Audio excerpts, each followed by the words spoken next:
오늘의 헤드라인 뉴스입니다. 시진핑 중국 국가주석이 브릭스 정상회의에서 사실상 미국의 관세 전쟁을 정면 비판하며 국제 무역 규칙을 훼손하고 있다고 지적했습니다. 시 주석은 최근 SCO와 전승절 행사에 이어 브릭스까지 반미, 반서방 연대를 강화하는 행보를 이어가고 있습니다. 테슬라의 미국 전기차 시장 점유율이 38%까지 떨어지며 8년 만에 최저치를 기록했습니다. 한때 80%를 차지했던 테슬라는 노후화된 라인업과 경쟁 심화로 점유율이 급락했습니다. 8월 중국 인도량 역시 57,152대로 전년 대비 9.9% 감소하면서 테슬라 주가는 1% 이상 하락했습니다. 미국 브로드컴이 오픈 AI와 손잡고 14조 원 규모의 AI 칩 생산에 나섭니다. 생산될 칩은 데이터 센터 서버용으로 HBM이 필수여서 삼성전자, SK하이닉스의 HBM 공급 확대가 예상됩니다. 엔비디아 독주 견제를 위한 빅테크 움직임 속 메모리 3사 간 공급 경쟁도 본격화할 전망입니다. 이재명 대통령이 국가인공지능전략위원회 출범식에서 AI 3대 강국 도약이 대한민국 미래를 좌우할 핵심 전략이라고 강조했습니다. 정부는 사람 중심 AI, 민관 원팀, 시스템 혁신, 균형 발전 등 4대 원칙을 제시하며 산업 육성에 나섭니다. 시청자 여러분 안녕하세요. 여러분의 성공 투자를 응원합니다. 출발 증시와이드 2부 시작합니다. 진행의 이가은입니다.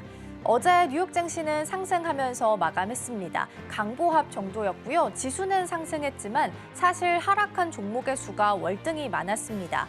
그만큼 시장 안에서는 여전히 경기 침체에 대한 우려감이 있구나라고 해석을 할 수 있을 것 같고요. 이번 주에는 PPI나 CPI 같은 물가 지표들이 발표될 예정입니다. 이걸 확인하면서 지수도 조금씩 예민하게 반응할 것으로 예상되고 있으니까요. 자세한 전략은 뒤에서 함께 세워보도록 하겠습니다. 자, 그럼 이어서 오늘 저희가 준비한 코너 함께 소개해드리도록 하겠습니다. 오늘 첫 번째 코너로는 빅애플 스탁 준비되어 있습니다. 나스닥과 S&P 500 지수 같은 경우에는 어제 장중 내내 상승권에 머물렀습니다. 나스닥은 장중에 사상 최고치를 기록하기도 했었는데요. 자세한 마감 상황 잠시 후에 함께 확인해 보시죠. 두 번째로는 댓글 답해주는 아나운서 코너 준비되어 있습니다. 지난주부터 CXL과 관련된 키워드가 꿈틀꿈틀 되고 있습니다. 어제는 마벨과 관련한 단독 뉴스까지 보도가 됐는데요. 삼성전자와 SK하이닉스 그리고 이 CXL 사이에서 어떤 뉴스들이 있었는지 잠시 후에 함께 확인해 보도록 하겠습니다. 자, 그럼 출발 증시와이드 2부 본격적으로 시작해 보도록 하겠습니다.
네, 고용 보고서를 통해서 시장이 위축되고 있음을 확인을 했습니다. 이번 주는 물가 지표가 연이어서 발표될 예정이고요. 특히나 FOMC를 앞두고 연준 인사들이 블랙아웃 기간에 돌입한 상태이기 때문에 이러한 지표들에 조금 더 민감하게 반응할 수 있다는 부분 참고하시면 좋겠습니다.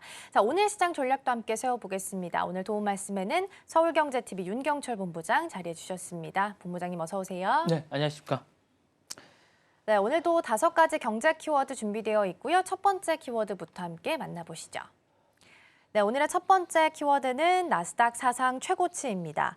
앞서 말씀드린 것처럼 나스닥과 S&P 500 지수는 장중에 플러스권에서 계속 머물렀고요. 특히나 나스닥 같은 경우에는 사상 최고치를 기록하기도 했습니다. 연이어서 미국 증시에서는 좋은 흐름 이어가고 있는 상황인데요. 밤사이 뉴욕 증시 마감 상황 먼저 정리해 보겠습니다. 일단 뭐 이 나스닥이 사상 최고치를 기록한 건 AI 덕분인 것 같고요.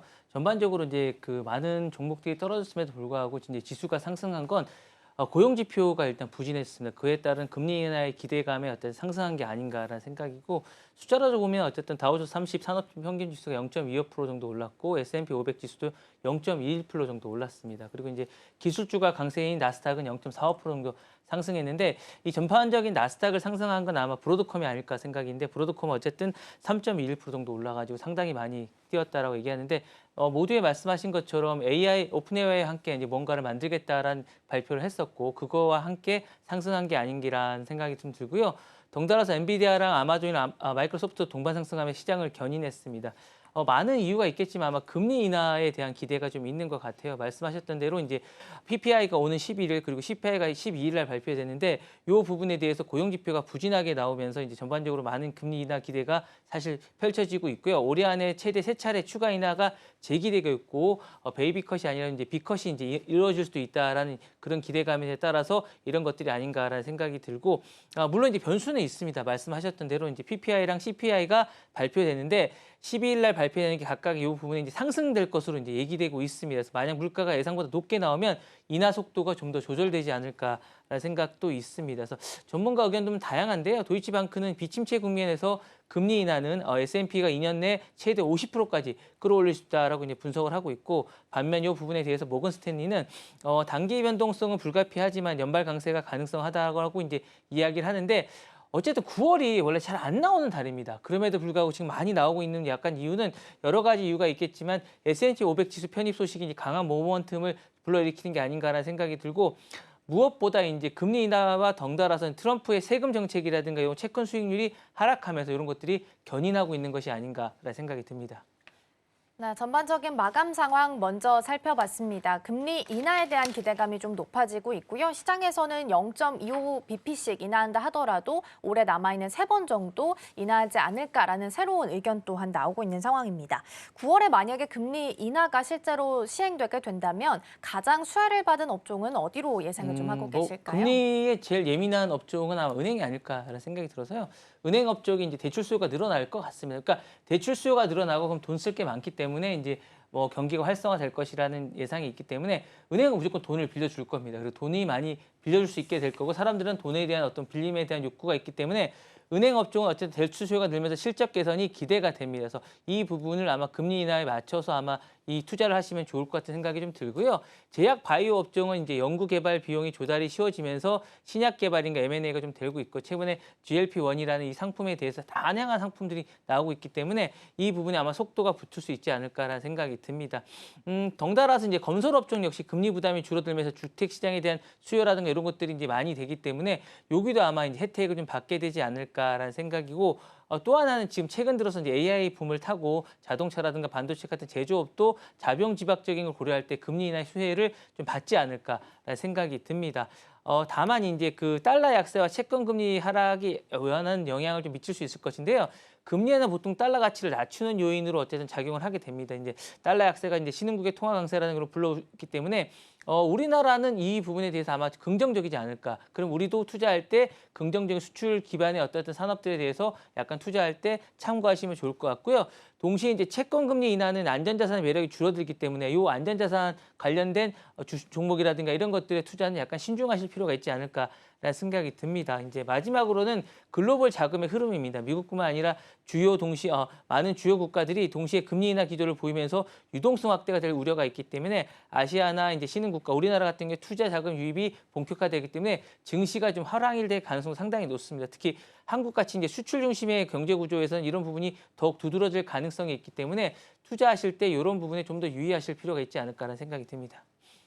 네, 금리가 인하되게 된다면 기업 입장에서는 R&D 같은 투자 비용을 더 늘릴 수 있는 계기가 될 수 있기 때문에 성장주 단에 대해서 주목해 보셔도 좋을 것 같고요. 추가적으로 제약, 바이오, 헬스케어 쪽은 금리 인하에 대한 대표적인 수혜 섹터 중에 하나죠. 이쪽도 최근 들어서 흐름이 괜찮으니까 같이 살펴보셔도 좋겠습니다. 첫 번째 키워드까지 살펴봤고요. 다음으로 넘어가 보시죠.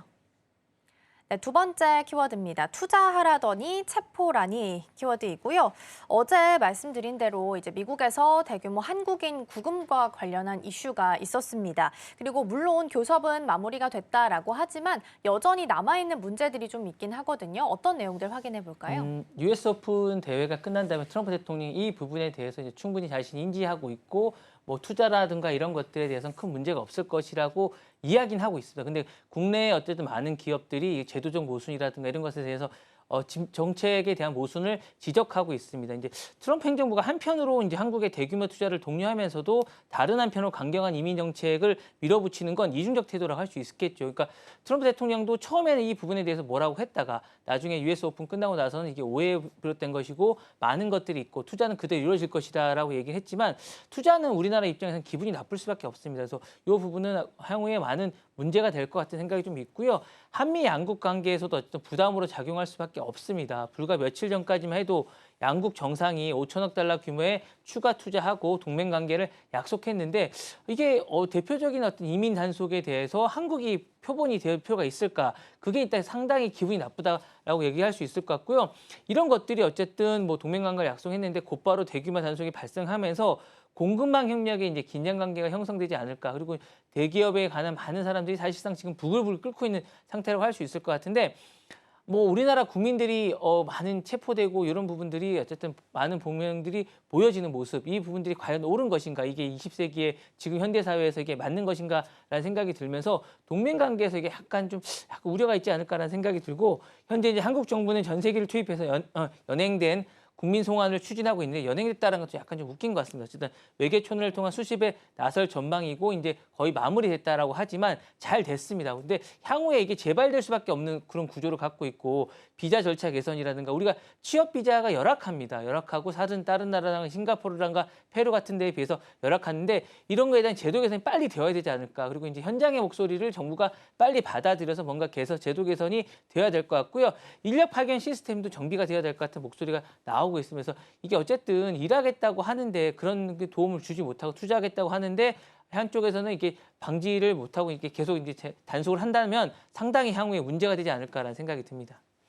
네, 결국에 트럼프 대통령이 원하는 건 우리 미국 안에서 미국인들을 고용하라라는 틀입니다. 그래서 어제 나왔던 이야기들 추가적으로 보면 한국인이 들어온다 하더라도 와서 미국인들을 교육을 시켜라라는 내용들도 함께 좀 보도가 된 상태거든요. 실제적으로 이러한 인력 파견 방식에 대한 가능성은 어느 정도로 점치고 있을까요? 미국인을 교육을 시키라는 건 약간 이중적입니다. 왜냐하면 이게 뭐 바로 뭔가를 생산하고 바로 뭘 해야 되는데 교육하는데 하루아침에 되는 게 아닙니다. 그래서 이게 상당히 어렵다라고 늘 말씀을 드리는 건데 이 부분이 실질적으로 TSMC는 경험을 했습니다. 그래서 사실상 TSMC도 이런 것들은 이제 뉴스에 크게 보도가 안 됐지만 사실 소송을 당하고 인력적으로 이야기를 많이 했습니다. 왜냐하면 TSMC가 현지 공장을 만들었음에도 불구하고 현지에서 많은 인력들을 채용 못한 이유가 숙련되는데 상당히 어려움을 겪어서 결국에 대만에 있는 인력들을 데려간 적이 있거든요. 그러니까 이런 것과 마찬가지이기 때문에 우리나라가 이걸 짓는 이유도 마찬가지입니다. 그런 이유 때문이고 사실은 현지 인력보다는 우리 인력을 쓰는 이유가 그런 것이고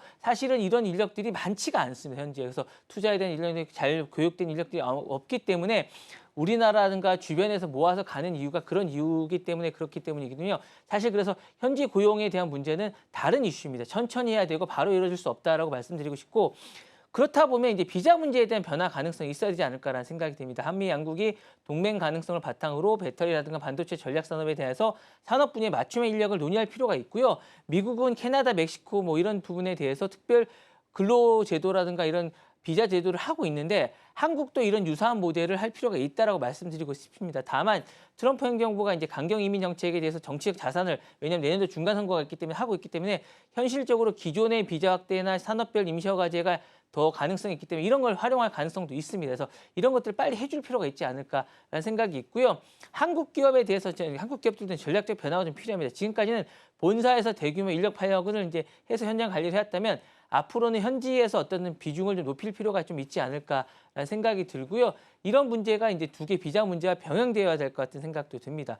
그렇다면 투자 방식은 변하지 않을까? 변하게 될 겁니다. 왜냐하면 이번에 되게 상당히 많은 부분의 사람들이 쇼크를 먹었습니다. 그러니까 투자하는 분들도 마찬가지라고 할 수 있을 것 같은데 단일 대규모 프로젝트보다는 여러 주에서 분산하고 합작 투자 이런 부분도 있고 천천히 갈 가능성이 있습니다. 지금까지는 한꺼번에 많이 가면서 뭐 대규모로 이제 쏟아붓겠다는 생각이 있지만 결국 단순한 기업 차원의 대응이 아니라 이런 것들은 정부하고 조율을 해가면서 워런티가 좀 되어야 되지 않을까라는 생각이 좀 있습니다. 신용장처럼 뭔가 이제 발행을 하고 정부가 이런 것을 뒷받침해 줄 수 있는 그런 기반이 되어야 될 것 같은 그런 생각이 좀 듭니다.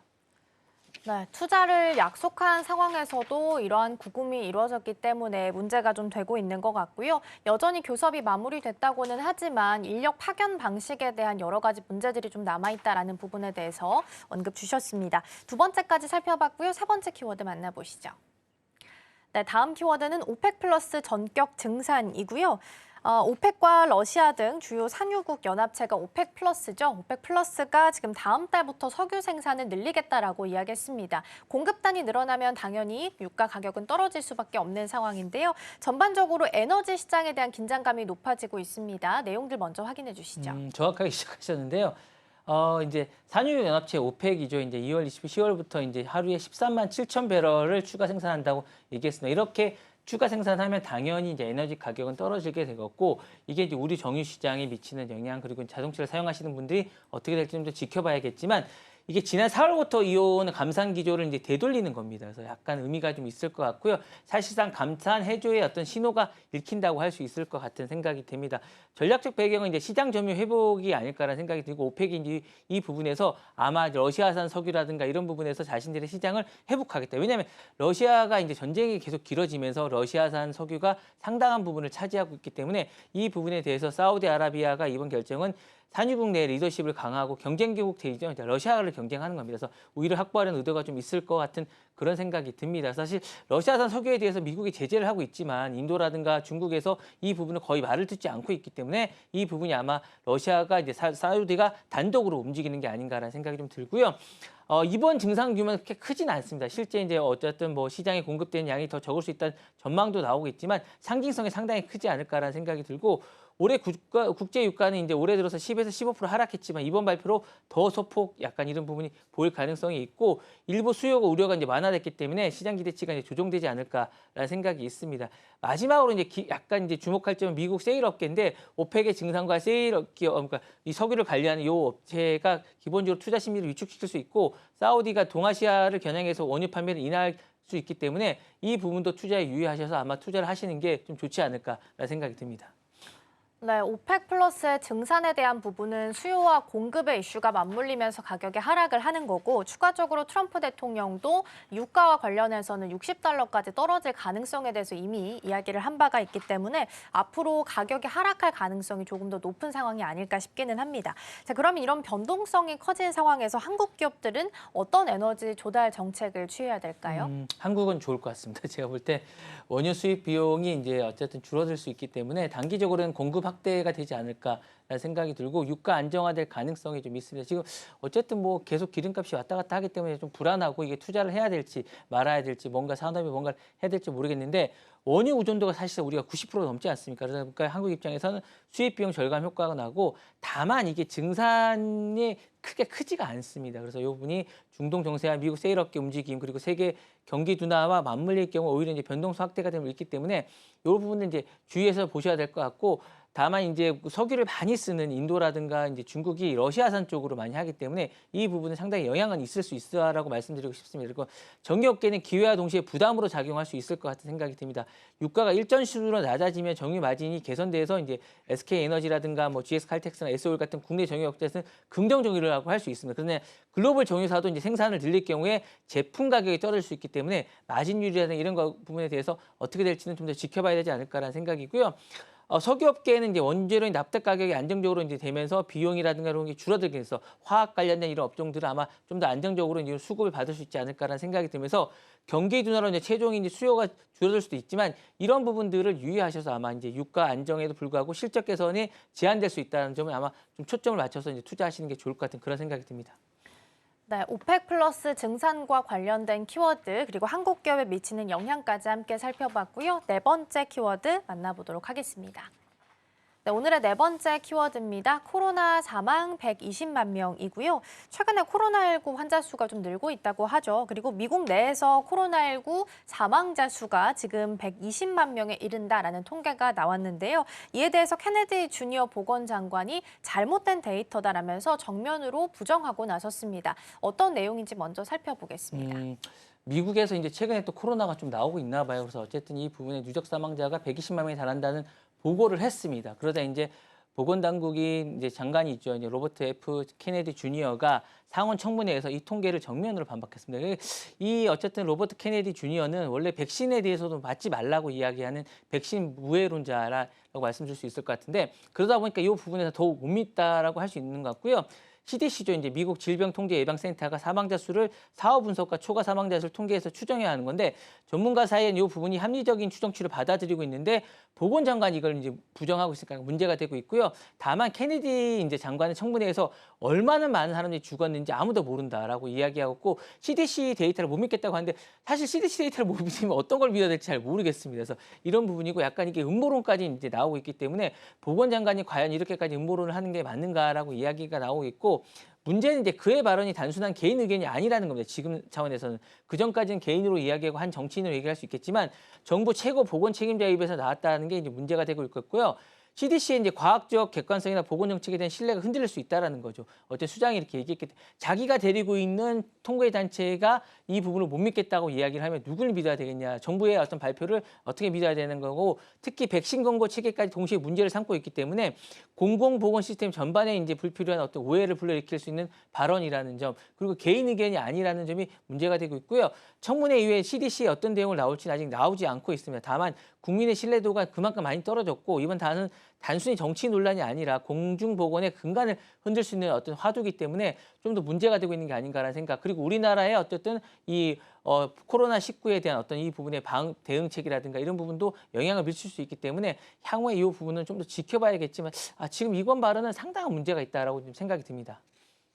케네디 장관의 발언과 관련한 내용 먼저 살펴보고 있고요. 워낙 백신 무용론자로 잘 알려져 있는 인물이기도 하죠. 그런데 어찌됐든 장관의 입에서 이러한 발언이 나왔기 때문에 문제가 좀 되고 있는 것 같고요. 그렇다면 백신 불신이나 음모론 확산에 있어서는 어떤 영향을 같이 미치게 될까요? 이게 미국이 대표적인 어쨌든 표본이기 때문에 전 세계에 이게 상당히 문제가 좀 되겠습니다.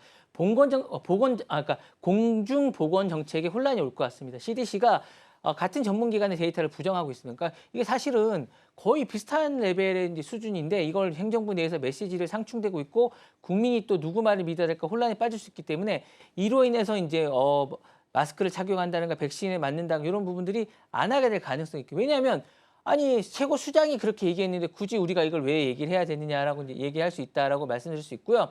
그렇다 보면 이제 국민의 신뢰가 붕괴됩니다. 이미 팬데믹 이후에 CDC의 지침 준수율이 낮아져서 이제 병원의 어떤 수용 능력이 위기에 몰린 바가 있는데 이번 사태가 만약에 재현될 거예요. 백신도 안 맞게 되고 마스크를 만약에 창궐한 지역에서 안 쓰게 될 경우에는 보건 문제를 넘어서 정치적 양극화로 번질 수 있고 이게 사실은 누구의 책임으로 나중에 돌릴 수 있겠냐라는 생각이고 그다음에 백신 불신과 음모론이 계속 나오고 있습니다. 그러니까 음모론을 계속 이제 케네디 주니어는 얘기를 했기 때문에 이 부분은 이제 그 전까지는 뭐 그냥 한 정치인이라 할 수 있겠지만 보건장관이 권위 있는 자리에서 나온 만큼 백신 회의론자에게 근거가 됩니다. 아니 보건장관이 얘기했는데 이걸 왜 못 믿느냐라고 얘기를 할 수 있고 사망자 수가 조작됐다는 주장도 음모론도 설득력을 갖기 시작하는 거죠. 그래서 이게 상당히 문제가 됐을 것 같은 생각이고 결국 이번 발언은 단순한 정치 논란을 넘었습니다. 그래서 내년에 어쨌든 있을 중간 선거를 겨냥한 건지 모르겠지만 공중보건의 실행력이라든가 국민 신뢰도 나라든가 사회적 안정 이게 한 나라가 아니라 전 세계까지 퍼질 수 있다는 점에서 좀 문제가 되지 않을까라는 생각이 되고 시스템의 신뢰를 근본을 흔들 수 있는 우려가 나올 수 있다는 점에서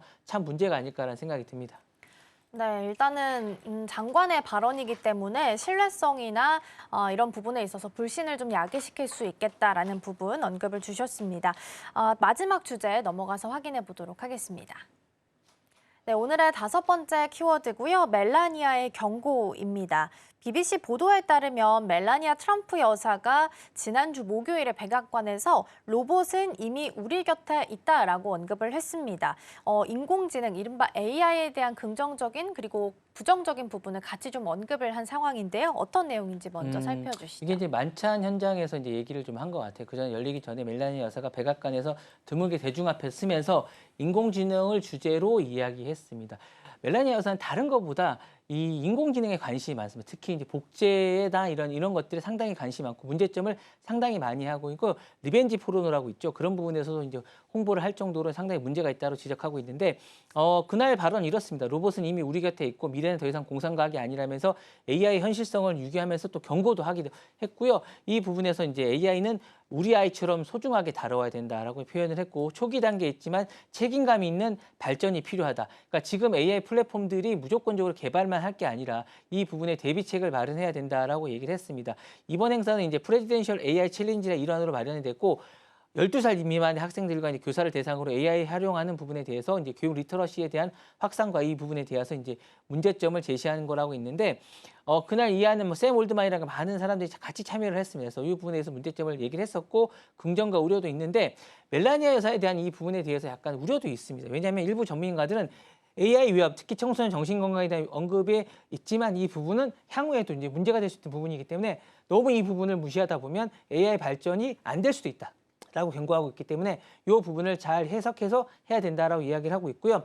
긍정과 우려가 이제 교차되고 있는 인공지능 시대에는 멜라니아 여사 바보는 공교육에 대해서 이제 우려는 있지만 향후 이런 것들을 염두에 두고 발언을 했어야 되는 게 아닌가라는 이야기도 나오고 있습니다. 네, 멜라니아 여사가 워낙 좀 언론에 등장하지 않는 인물인데 최근에 등장하면서 이런 발언을 하게 됐고 더 큰 주목을 받게 된 상황입니다.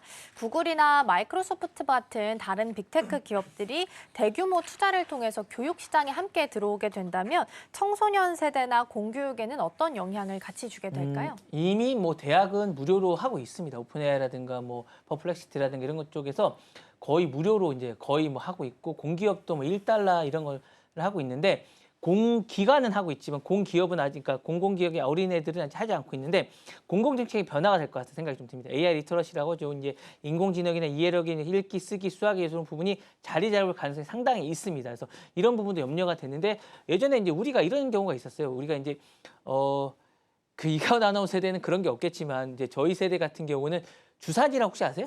주사기요? 네, 주산. 아, 주산 알죠. 예, 이거를 이제 배우면 이제 머리가 좋아진다고 하는데 전자계산기가 나온 거예요. 그래서 그때 그러면 이제 이런 부분에 애들이 발전이 안 될 거라고 하는데 또 다른 방향으로 발전이 되고 있으니까 상당히 걱정할 필요는 없을 거고요. 단순 코딩 코드를 넘어서 이제 생성형 AI 활용이라든가 디지털 윤리라든가 이런 것들이 자리 잡을 가능성이 있지 않을까라는 생각이 들고요.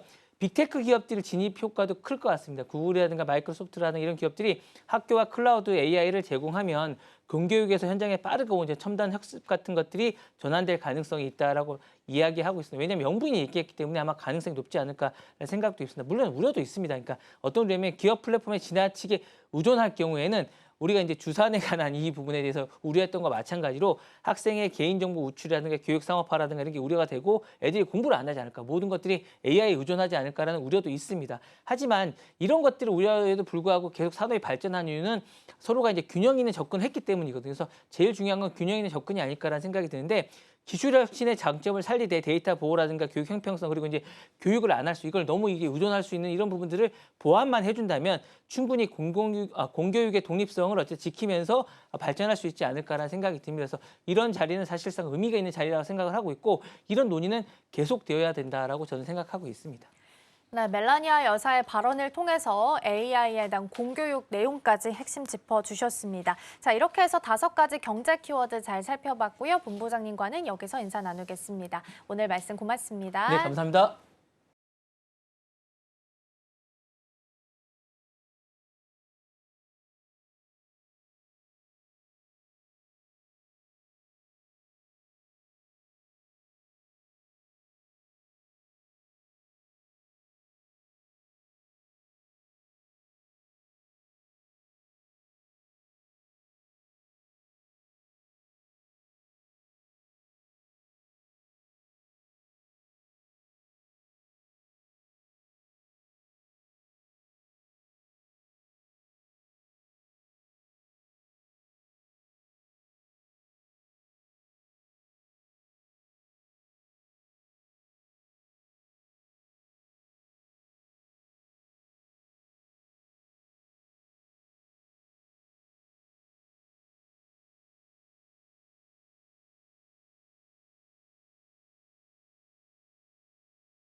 네, 댓글 답해주는 아나운서 코너로 이어가 보도록 하겠습니다. 김고은 앵커 나와 계십니다. 어서 오세요. 안녕하세요.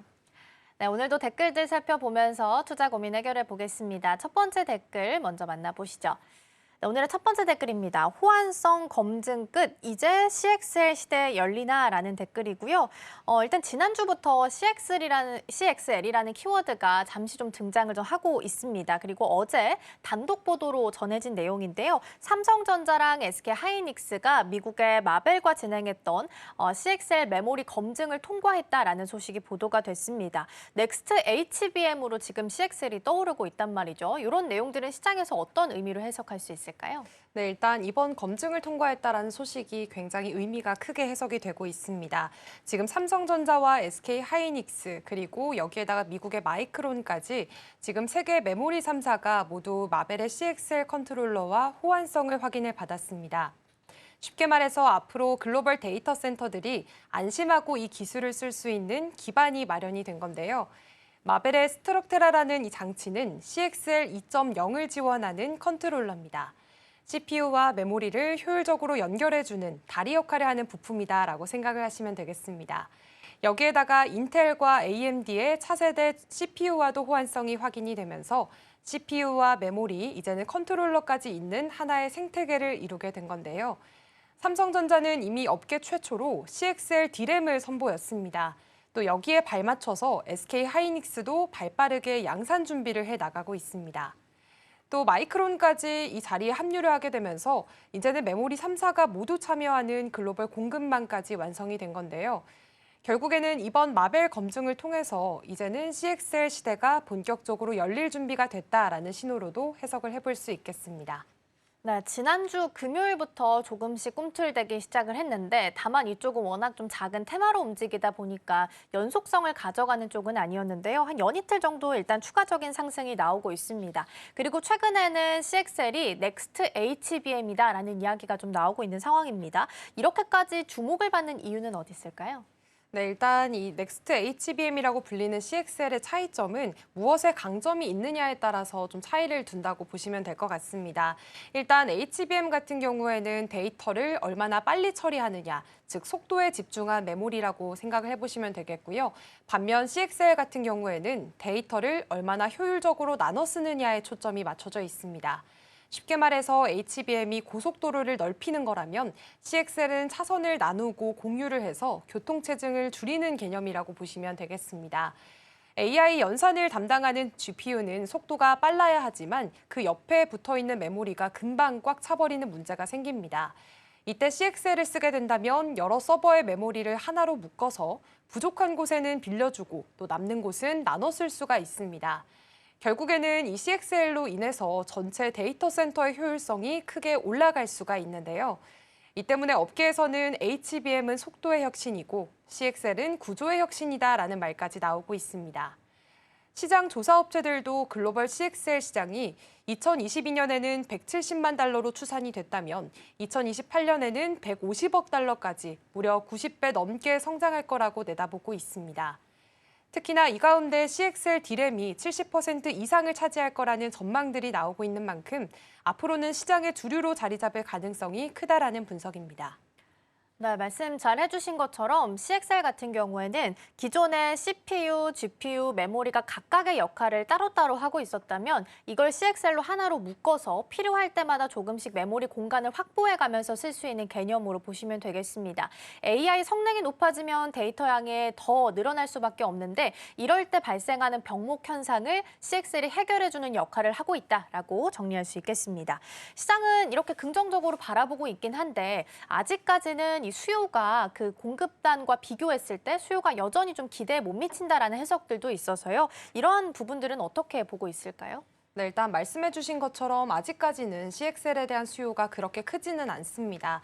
지금 삼성과 하이닉스 모두 CXL 2.0 제품 양산 준비를 마친 상태입니다. 하지만 이를 지원하는 CPU가 제한적이다 보니까 아직까지는 대량 수요로는 연결이 되지 않고 있는 상황입니다. 그래서 현재 실적을 이끄는 건 여전히 HBM이고요. CXL은 차세대 주자 정도로 지금 평가를 받고 있습니다. 하지만 내년부터는 이 분위기가 조금씩 달라질 수가 있는데요. CXL 3.0 버전부터는 패브릭 기능이 적용이 됩니다. CPU 하나에다가 여러 개의 CXL 모듈을 동시에 연결할 수가 있기 때문에 그동안 문제로 꼽혀왔던 데이터 병목 현상을 크게 줄여나갈 수가 있습니다. 덕분에 앞으로는 대규모 데이터 센터에서도 본격적으로 쓸 수 있는 기반이 마련이 된 거고요. 지금 삼성전자는 내년에 CXL 3.1 제품 출시를 예고를 한 상태입니다. 그리고 하이닉스도 128GB급 검증을 서두르고 있습니다. 여기에다가 인텔과 AMD도 같은 시기에 CXL 3.1 CPU를 내놓을 예정인데요.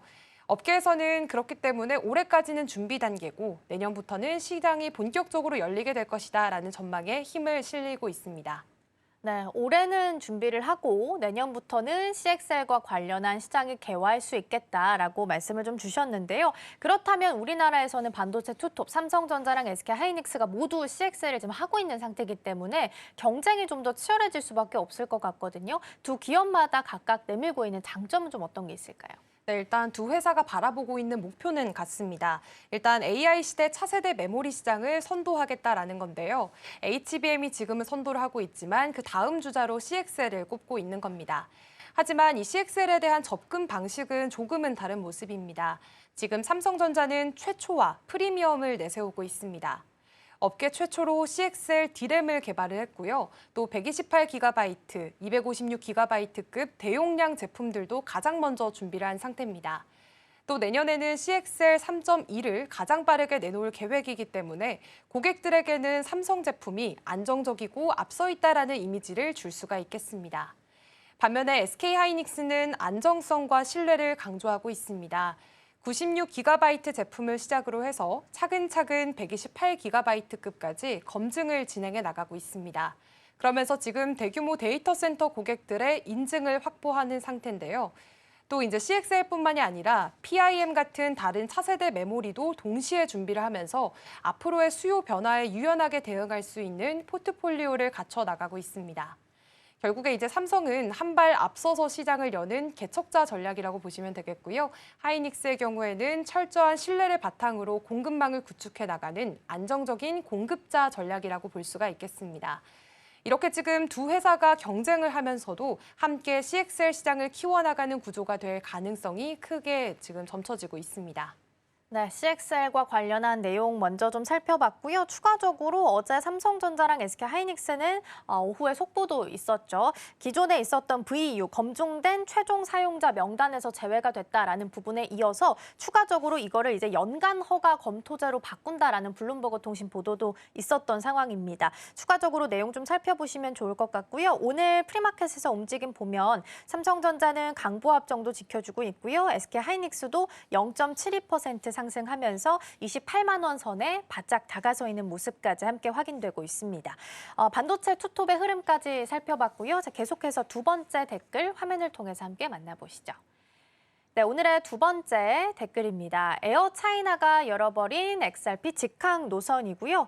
에어차이나 하면 중국의 국영 항공사로 잘 알려져 있죠. XRP 결제를 도입했다라는 소식이 전해졌습니다. 중국 하면 그동안 암호화폐 관련한 규제가 굉장히 까다로운 국가로 잘 알려져 있었는데 이번에 이런 소식이 전해지면서 더 눈길이 가고 있는 상황입니다. 이러한 부분들 어떤 의미로 해석해 볼 수 있을까요? 네, 일단 이번 소식의 가장 큰 의미는 중국 국영항공사가 블록체인 기반 결제를 적용했다라는 점입니다.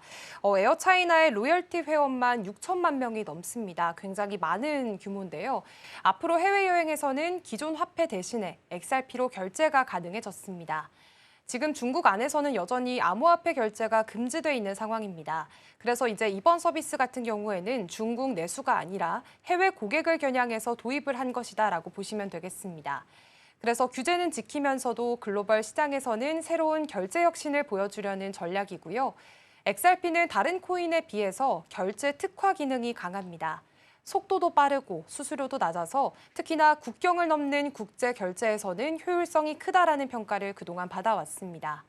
항공권이나 렌터카처럼 금액이 크고 자주 결제되는 분야에 적용이 됐다는 건 이번에 꽤나 큰 상징성을 갖고 있는데요. 전문가들은 단순히 시범 서비스가 아니라 국영 기업이 블록체인을 상업적으로 채택한 사례라고 바라보고 있습니다. 이제 앞으로 다른 항공사나 여행 플랫폼으로도 이 XRP 결제 시스템이 퍼질 가능성이 큰 상황이고요. 글로벌 금융 질서에도 파급 효과를 줄 수 있다는 점에서 의미가 크다고 볼 수 있습니다. 네, 그리고 사실 얼마 전에는 중국의 핀테크 기업인 링크로지스가 XRP 원장을 도입을 하기도 했습니다. 이번에 에어차이나 사례까지 더해지면서 중국에서 리플의 확산세를 어떻게 해석을 좀 해볼 수 있을까요? 네, 일단 말씀해주신 링크로지스 같은 경우에는 중국 최대 공급망 금융기업 중에 하나입니다. 작년에 1조 달러 규모의 플랫폼을 XRP 레저 기반으로 전환을 한다고 밝혔었는데요. 이건 XRP가 이제는 단순한 송금 코인을 넘어서서 실제 금융 인프라에 쓰이기 시작했다는 의미를 가졌습니다. 그런데 여기에다가 이번에 에어차이나의 XRP 결제 도입까지 더해지게 되면서 리플이 중국에서는 조금씩 실질적인 영역을 넓혀나가고 있다라는 평가들이 나오고 있습니다.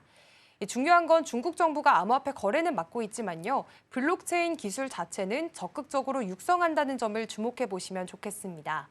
리플은 이 틈새를 파고들어서 이제는 금융과 항공 그리고 여행 같은 실생활 분야에서 자연스럽게 스며들고 있는 건데요. 특히나 공급망 금융과 항공 여행 산업은 중국 경제에서 차지하는 비중이 꽤나 큽니다. 이런 핵심 산업에 XRP 기반 결제가 적용이 됐다는 건 실제 경제 활동 속에서 블록체인이 작동하기 시작했다는 걸 보여주고 있고요. 즉 링크로지스와 에어차이나 사례가 중국에서도 블록체인이 생활 속으로 들어오고 있다라는 신호탄으로도 해석을 해볼 수 있습니다. 앞으로 이 흐름이 더 퍼져나가게 된다면 중국은 물론 아시아 전역에서 리플 생태계가 더 크게 확장될 가능성이 있습니다.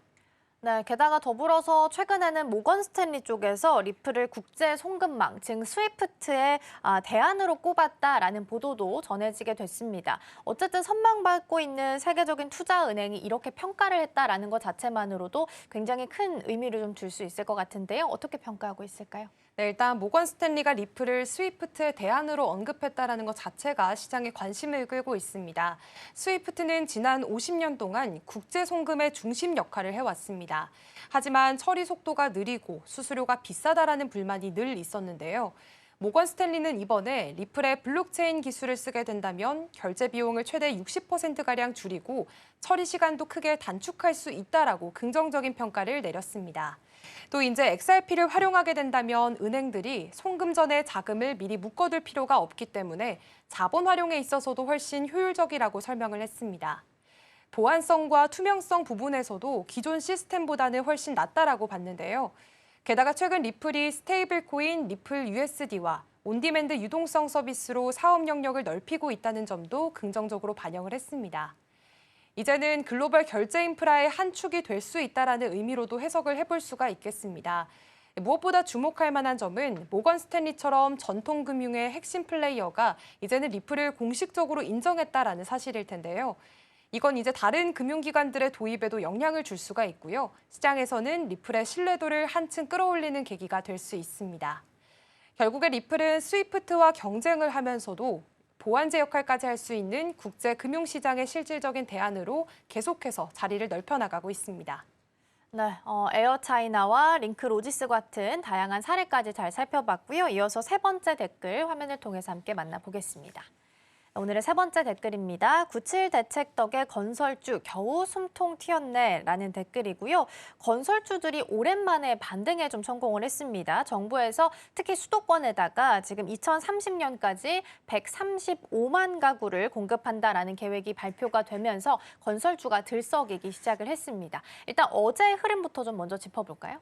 네, 일단 어제 건설주들의 흐름을 살펴보면 전반적으로 좀 분위기가 좋았습니다. 대형사부터 살펴보시면요. 현대건설이 0.8%, DLENC가 1%, GS건설이 2% 넘게 상승했고요. 대우건설도 1% 이상 오르는 움직임을 보여줬습니다. 근데 여기서 눈에 띄는 건 중소형 건설사들의 움직임이었습니다.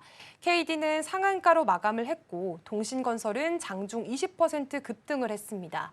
여기서 이뿐만이 아니라 금호건설과 상지건설, 동부건설까지 모두 8에서 10%씩 크게 뛰는 모습을 보였습니다. 그런데 이제 시멘트주들까지도 덩달아 오르게 되면서 한일시멘트와 아시아시멘트 같은 이런 다른 자재주들도 강세를 보였던 하루였는데요. 이번 반등은 정부 대책이 직접 불씨 역할을 했습니다. 수도권의 연평균 27만 가구, 총 135만 가구를 새로 착공하겠다고 발표를 하면서 이렇게 건설주들의 투자 심리가 살아나게 됐습니다. 착공 물량이 늘어나게 된다면 설계와 시공뿐만이 아니라 자재 수요까지 연결이 되기 때문에 어제장에서는 이 관련주들의 시장이 빠르게 반응한 것으로 보입니다. 네, 어제 개장 때도 관련한 내용을 짚어본 바가 있죠. 근데 주가 반응이 단기적으로 나오긴 했는데 시총이 워낙 작은 종목들이 많이 있기도 하고 증권가에서는 여전히 신중한 입장을 좀 많이 표명을 좀 하고 있는 것 같습니다. 실제적으로 건설사들이 얻게 되는 수혜는 어느 정도로 예상을 좀 할 수 있을까요? 네, 사실 증권가에서도 이번 대책의 효과가 제한적일 수 있다라고 좀 의견을 내놨습니다. 핵심은 이제 누가 공급을 주도하느냐인데요.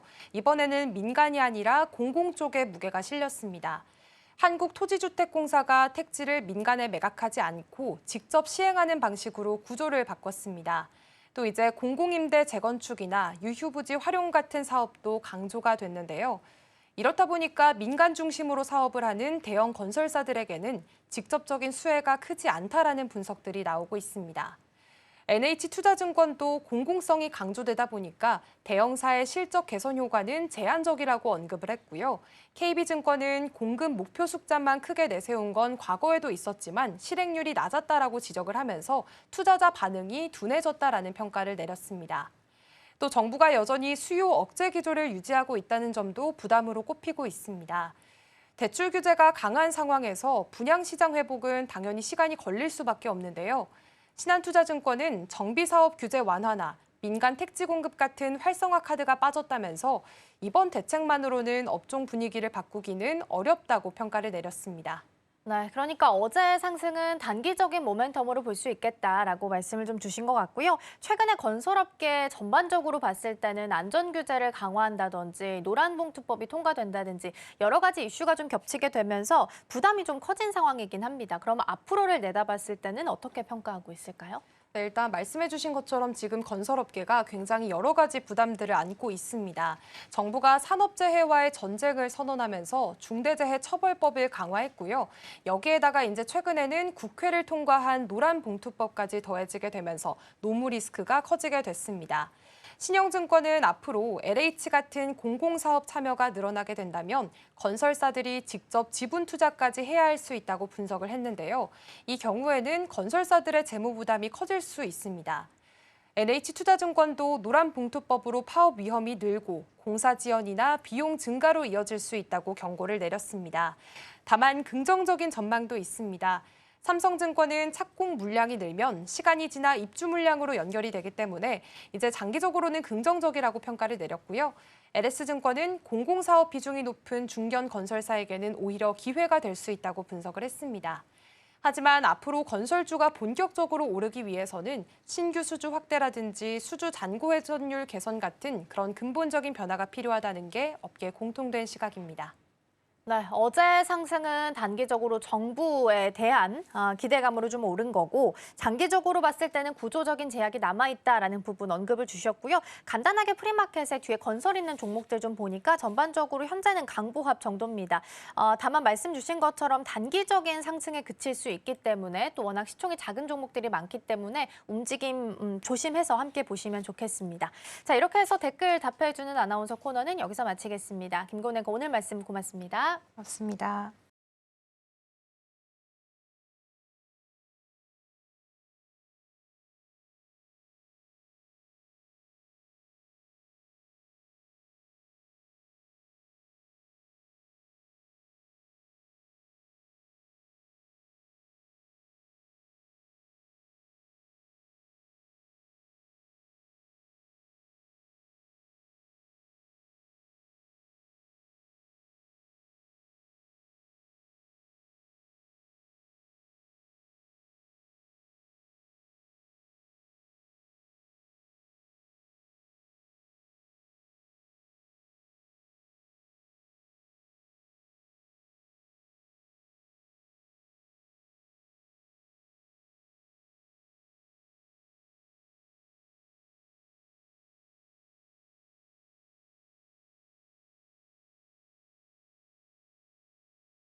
전일장 이슈 오늘장 분위기 짚어보겠습니다. 스탁포인트 시간입니다. SCB 이민 전문가와 함께하겠습니다. 어서 오십시오. 네, 안녕하세요.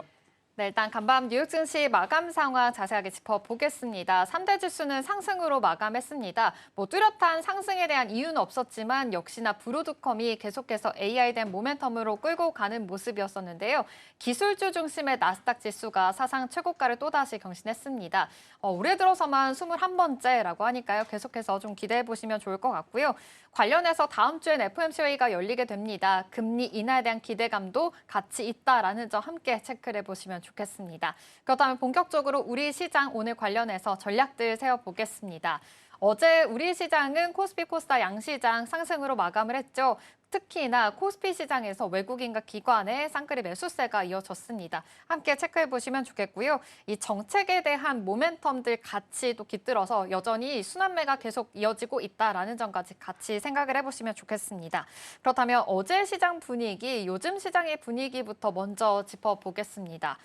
전문가님, 요즘 이 금리 인하에 대한 기대감도 좀 커지고 있는 모습인데요. 그래도 외국인들 좀 다시 들어오고 있는 모습입니다. 네. 어떻게 보고 계신가요? 일단 어저께 시장은 조금은 오전에는 재미가 없다가 한 3시가 딱 기점으로 인해서 3시부터 갑자기 시장이 좀 폭등은 아니지만은 밑에서 좀 끌어당기는, 위에서 네. 끌어당기는 그런 흐름이 나왔습니다. 결국에는 어저께 수급이 뭐 이렇게 많이 들어와서 시장이 올랐다라는 느낌보다는요. 전체적으로 3시에 이제 이재명 대통령이 결국에는 양도소득세 관련된 언급을 좀 하다 보니까 긍정적으로 검토하고 있다. 뭐 이런 얘기가 나오다 보니까 시장에서 바로 반응을 했던 것 같습니다. 그만큼 시장 자체 내에서는 현재 상법 개정안이라든지 세제 개편안에 대해서는 굉장히 예민하게 반응을 하고 있고 조금만 긍정적인 얘기가 나오면은 시장은 급등을 하고요. 조금만 부정적인 얘기가 나오면 정고점을 불과하더라도 시장은 좀 떨어지는 그런 흐름을 나타내고 있습니다. 다만 우리 시장은 저는 좀 긍정적으로 보는 게요. 9월 달 초반만 하더라도 조금은 조심스럽게 나가자라고 얘기를 드렸는데 결국에는 저번 주 월요일만 하락을 했고 화수목금 전체적인 시장을 복귀를 해줬고요.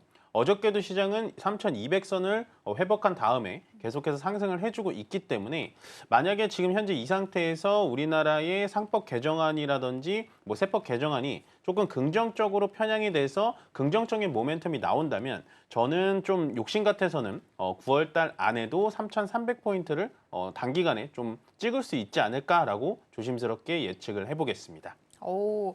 9월의 약세론이 아니라 이제 상황으로 봤을 때는 지금 계속해서 그래도 긍정적인 모멘텀이 있는 것으로 보았을 때 이 코스피에서는 3,300포인트까지 조심스럽게 예측해 본다라고 말씀을 해주셨습니다. 이 점 같이 참고해 보시면 좋겠고요. 역시나 이 어제 또 대주주 기준에 관련해서 완화에 대한 시그널을 나왔으니까요. 이러한 상황들이 어떻게 흘러가게 될지 주목을 해보시면 좋겠습니다. 관련된 소식들, 전략들은 잠시 후에 짚어보도록 하겠고요. 지금 먼저 조선주 쪽으로 먼저 좀 전략들 세워보겠습니다. 일단 이 프리마켓에서 거래 대금 상위 종목단에서는 지금 조선주들 그리고 조선 기자재 단에서도 많이 좀 자리하고 있는 모습이거든요. 특히나 세진중공업 5% 강세 흐름 보여지고 있고요. 대한조선이 또 얼마 전에 상장을 했었는데 4%도 반등해주고 있는 모습입니다.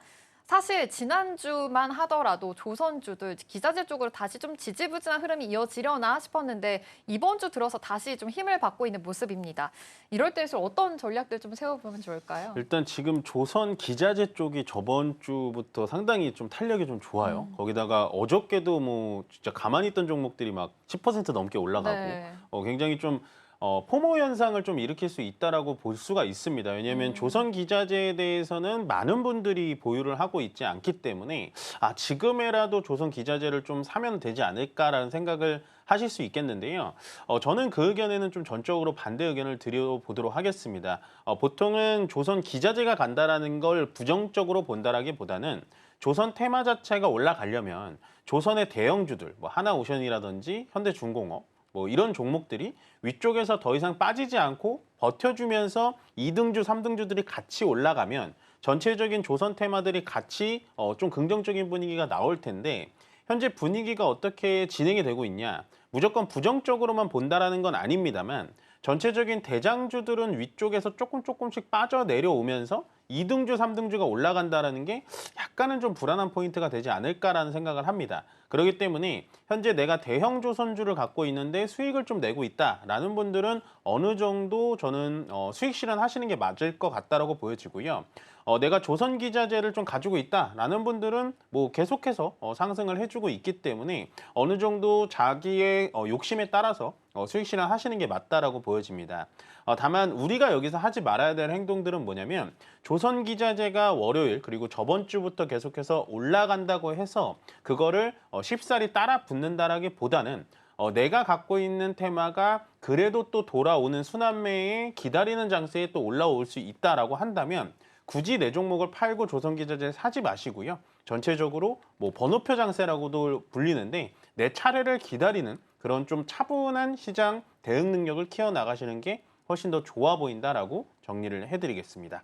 네, 지금 상황으로 봤을 때 조선 기자재는 좀 전반적으로 오르고 있지만 대형주 위주로는 아직까지 좀 불안한 상황들이 이어지고 있습니다. 또 급속하게 또 많이 올랐던 만큼 이럴 때 좀 포모 현상이 일어나고 있는 상황인 것 같다라고 코멘트 주셨고 어느 정도 올라왔을 때 현금하는 전략들도 필요할 것이다라고 코멘트 주셨으니까요.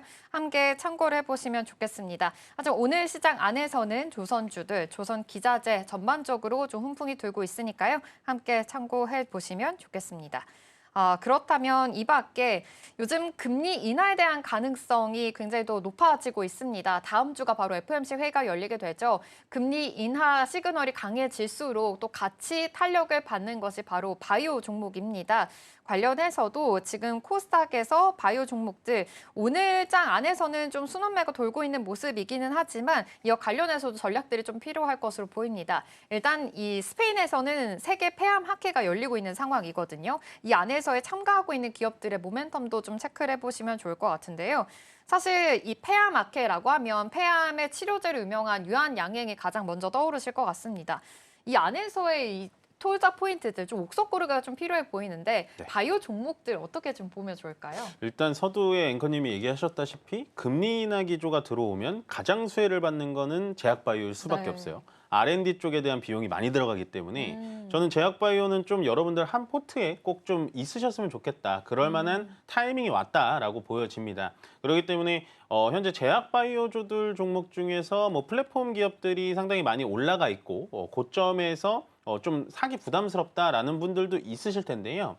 결국엔 지금 제약바이오가 다시 밑으로 내려와 있는 굉장히 기술력이 좋은 그런 기업들도 많습니다. 방금 앵커님께서 얘기해 주신 뭐 유한양행 같은 경우에는 일단은 폐암학회, 특히나 폐암 쪽에 대해서 렉나자에 대해서 어느 정도 퍼포먼스를 가지고 있는 기업이기도 하고 우리나라에서 국내 최초로 이 폐암 쪽에 항암제에 대해서 미국 FDA 승인도 첫 번째로 받은 그런 사례이기 때문에요.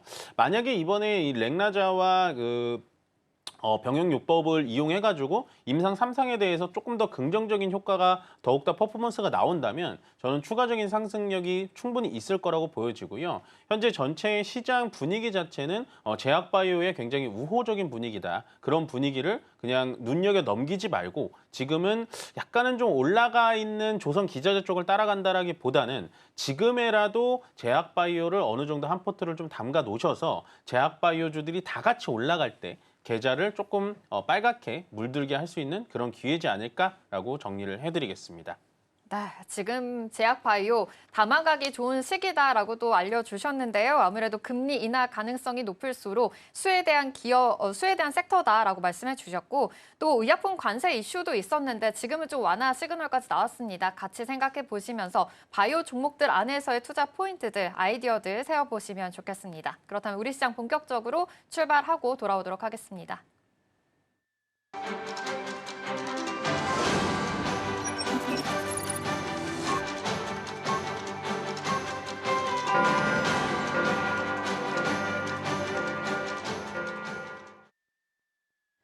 (9월 9일) 화요일입니다. 우리 시장 본격적으로 출발해 보겠습니다. 일단 간밤 뉴욕 증시에서는 3대 지수 상승으로 마감을 했는데요. 이 브로드컴의 주가 탄력이 계속해서 잘 가고 있는 상황이죠. 이 맞춤형 반도체에 대한 이슈로 인해서 관련된 소부장단에서도 또 주가 흐름들 좋은 상황이니까요. 함께 체크해 보시면 좋겠고요. 기술주 중심의 나스닥 지수도 상승 랠리가 펼쳐지고 있는 상황입니다. 여기에 더해서 다음 주 FOMC를 앞두고 금리 인하에 대한 가능성 계속해서 확률이 높아지고 있는 상황이니까요. 함께 체크해 보시면 좋겠고요. 이번 주에는 물가 지표가 나옵니다. PPI 지표, 또 CPI 지표까지 주목해 보시면 좋겠습니다. 그렇다면 우리 시장 본격적으로 출발해 보겠습니다. 네, 코스피, 코스닥 양시장 오늘 상승 출발합니다. 코스피가 0.36% 상승하면서 3,231포인트 선 지나가고 있고요. 코스닥에서는 0.28% 상승하고 있습니다. 820선을 터치한 모습이네요. 이전까지 같이 체크해 보시면 좋겠습니다. 그렇다면 시가총액 상위 종목 코스피 1위부터 5위 살펴보겠습니다. 네, 전반적으로 그래도 빨간불을 좀 켜주는 모습입니다. 삼성전자는 보합권에서 지나고 있고요. SK하이닉스 0.72% 상승하고 있습니다. 디램의 점유율이 1위를 기록했다라는 이슈와 함께 SK하이닉스 좀 연일 탄력을 받아가고 있는 모습이죠. 함께 체크해 보시면 좋겠습니다. LG 에너지솔루션 0.73% 상승하고 있습니다. 지금 북미에서는 관련돼서 아리플러스 2025가 열립니다. 오늘 밤부터 열리게 되는데요. 재생에너지 관련해서 어떠한 모멘텀이 나오게 될지까지 눈여겨보시면 좋겠습니다. 삼성 바이오로직스가 오늘 2% 상승을 하고 있고요. 한화 에어로스페이스 어제 이어서 오늘도 상승 탄력 받아갑니다. 0.2% 상승하고 있습니다. 그렇다면 시가총액 상위 종목도 살펴보겠습니다. 코스닥입니다. 네, 일단 알테오젠은 오늘 좀 쉬어갑니다. 0.94% 하락하면서 바이오 안에서도 좀 옥석고리가 필요해 보이는데요. 펩트론도 오늘 0.69% 하락하고 있다는 점 체크해드리겠습니다. 이 파마 리서치의 상승세가 좀 무섭습니다. 어제도 급등하는 양상이었었는데 오늘도 0.4% 상승하고 있습니다. 시가총액 3위에 올라온 만큼 함께 체크해보시면 좋겠고요. 리쥬란에 대한 인기 계속해서 있는 상황이고 이 중국에 대한 관광객이 많아질수록 관련된 탄력들도 더 높아질 수 있을 것이다 라고 보고 있으니까요. 이전까지 같이 포착해 보시면 좋겠습니다. 에코프로 그룹주들 오늘 2차 전지 안에서도 같은 탄력 좀 받아가고 있습니다. 이전까지도 보시면 좋겠습니다. 그렇다면 수급도 체크해 볼까요? 네, 지금 코스피 시장에서는 외국인들 지금 매도 우위 보이고 있고요. 코스닥 시장에서도 외국인과 기관의 매도 우위가 보이고 있습니다. 선물에서만 외국인들 소폭 사들이고 있는 모습 아침 상황이지만 체크해드리겠습니다. 그래도 오늘 코스피가 2,300포인트를 좀 터치하고 있습니다. 아침 상황 좀 나쁘지 않아 보이긴 하는데요. 전문가님과 함께 이야기 나눠보겠습니다.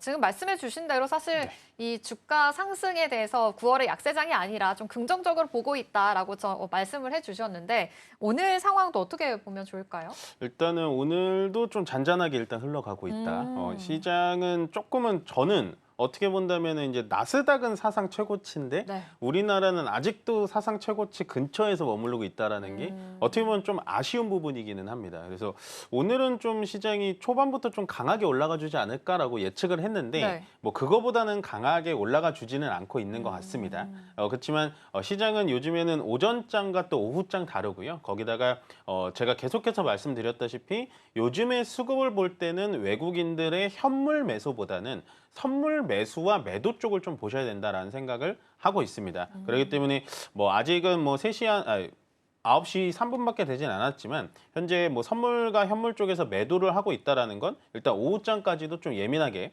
시장을 지켜봐야 될 것 같고요. 일단 오늘 코스피 쪽에서는 좀 강한 섹터라기보다는 전체적으로 이제 전고체 배터리 쪽에 대해서 미국장에 좀 좋은 소식이 나오다 보니까 이수 스페셜티 케미칼, 뭐 LG 화학, 뭐 후성 뭐 이런 종목들 같이 올라가고 있고요. 그다음에 예전에 이제 TCC 스틸 같은 종목들도 2차 전지 관련된 종목으로 좀 올라가고 있습니다. 그것보다도 오늘 조금 더 집중을 해주고 싶은 건 역시나 지주사 관련된 종목들을 보자라고 많이 말씀을 드리고 있는데요. SK라든지 롯데 지주 같은 종목들이 시장 대비해서 강하게 올라가고 있습니다. 지주사라고 해서 같은 지주사들이 같이 올라가는 건 아닙니다. 여러분들이 직접 스터디를 하셔가지고요. 현재 자사주의 비중을 얼마나 많이 갖고 있느냐. 자사주의 비중이 많은 지주사들이 특출나게 많이 올라갈 수밖에 없어요. 그렇기 때문에 만약에 상법 개정안 3편이 나오기 시작해서 자사주에 대한 강제 소각 의무가 발현이 된다면 자사주의 비중이 많은 SK와 롯데 지주 같은 종목들이 훨씬 더 급상승을 보일 가능성이 높다라는 점을 꼭 힌트로 받아가셨으면 좋겠고 그다음에 코스닥 150에서는 오늘 네오셈이 12%로 가장 많이 올라가고 있습니다. 역시나 CXL 관련된 종목이라고 볼 수 있는데요.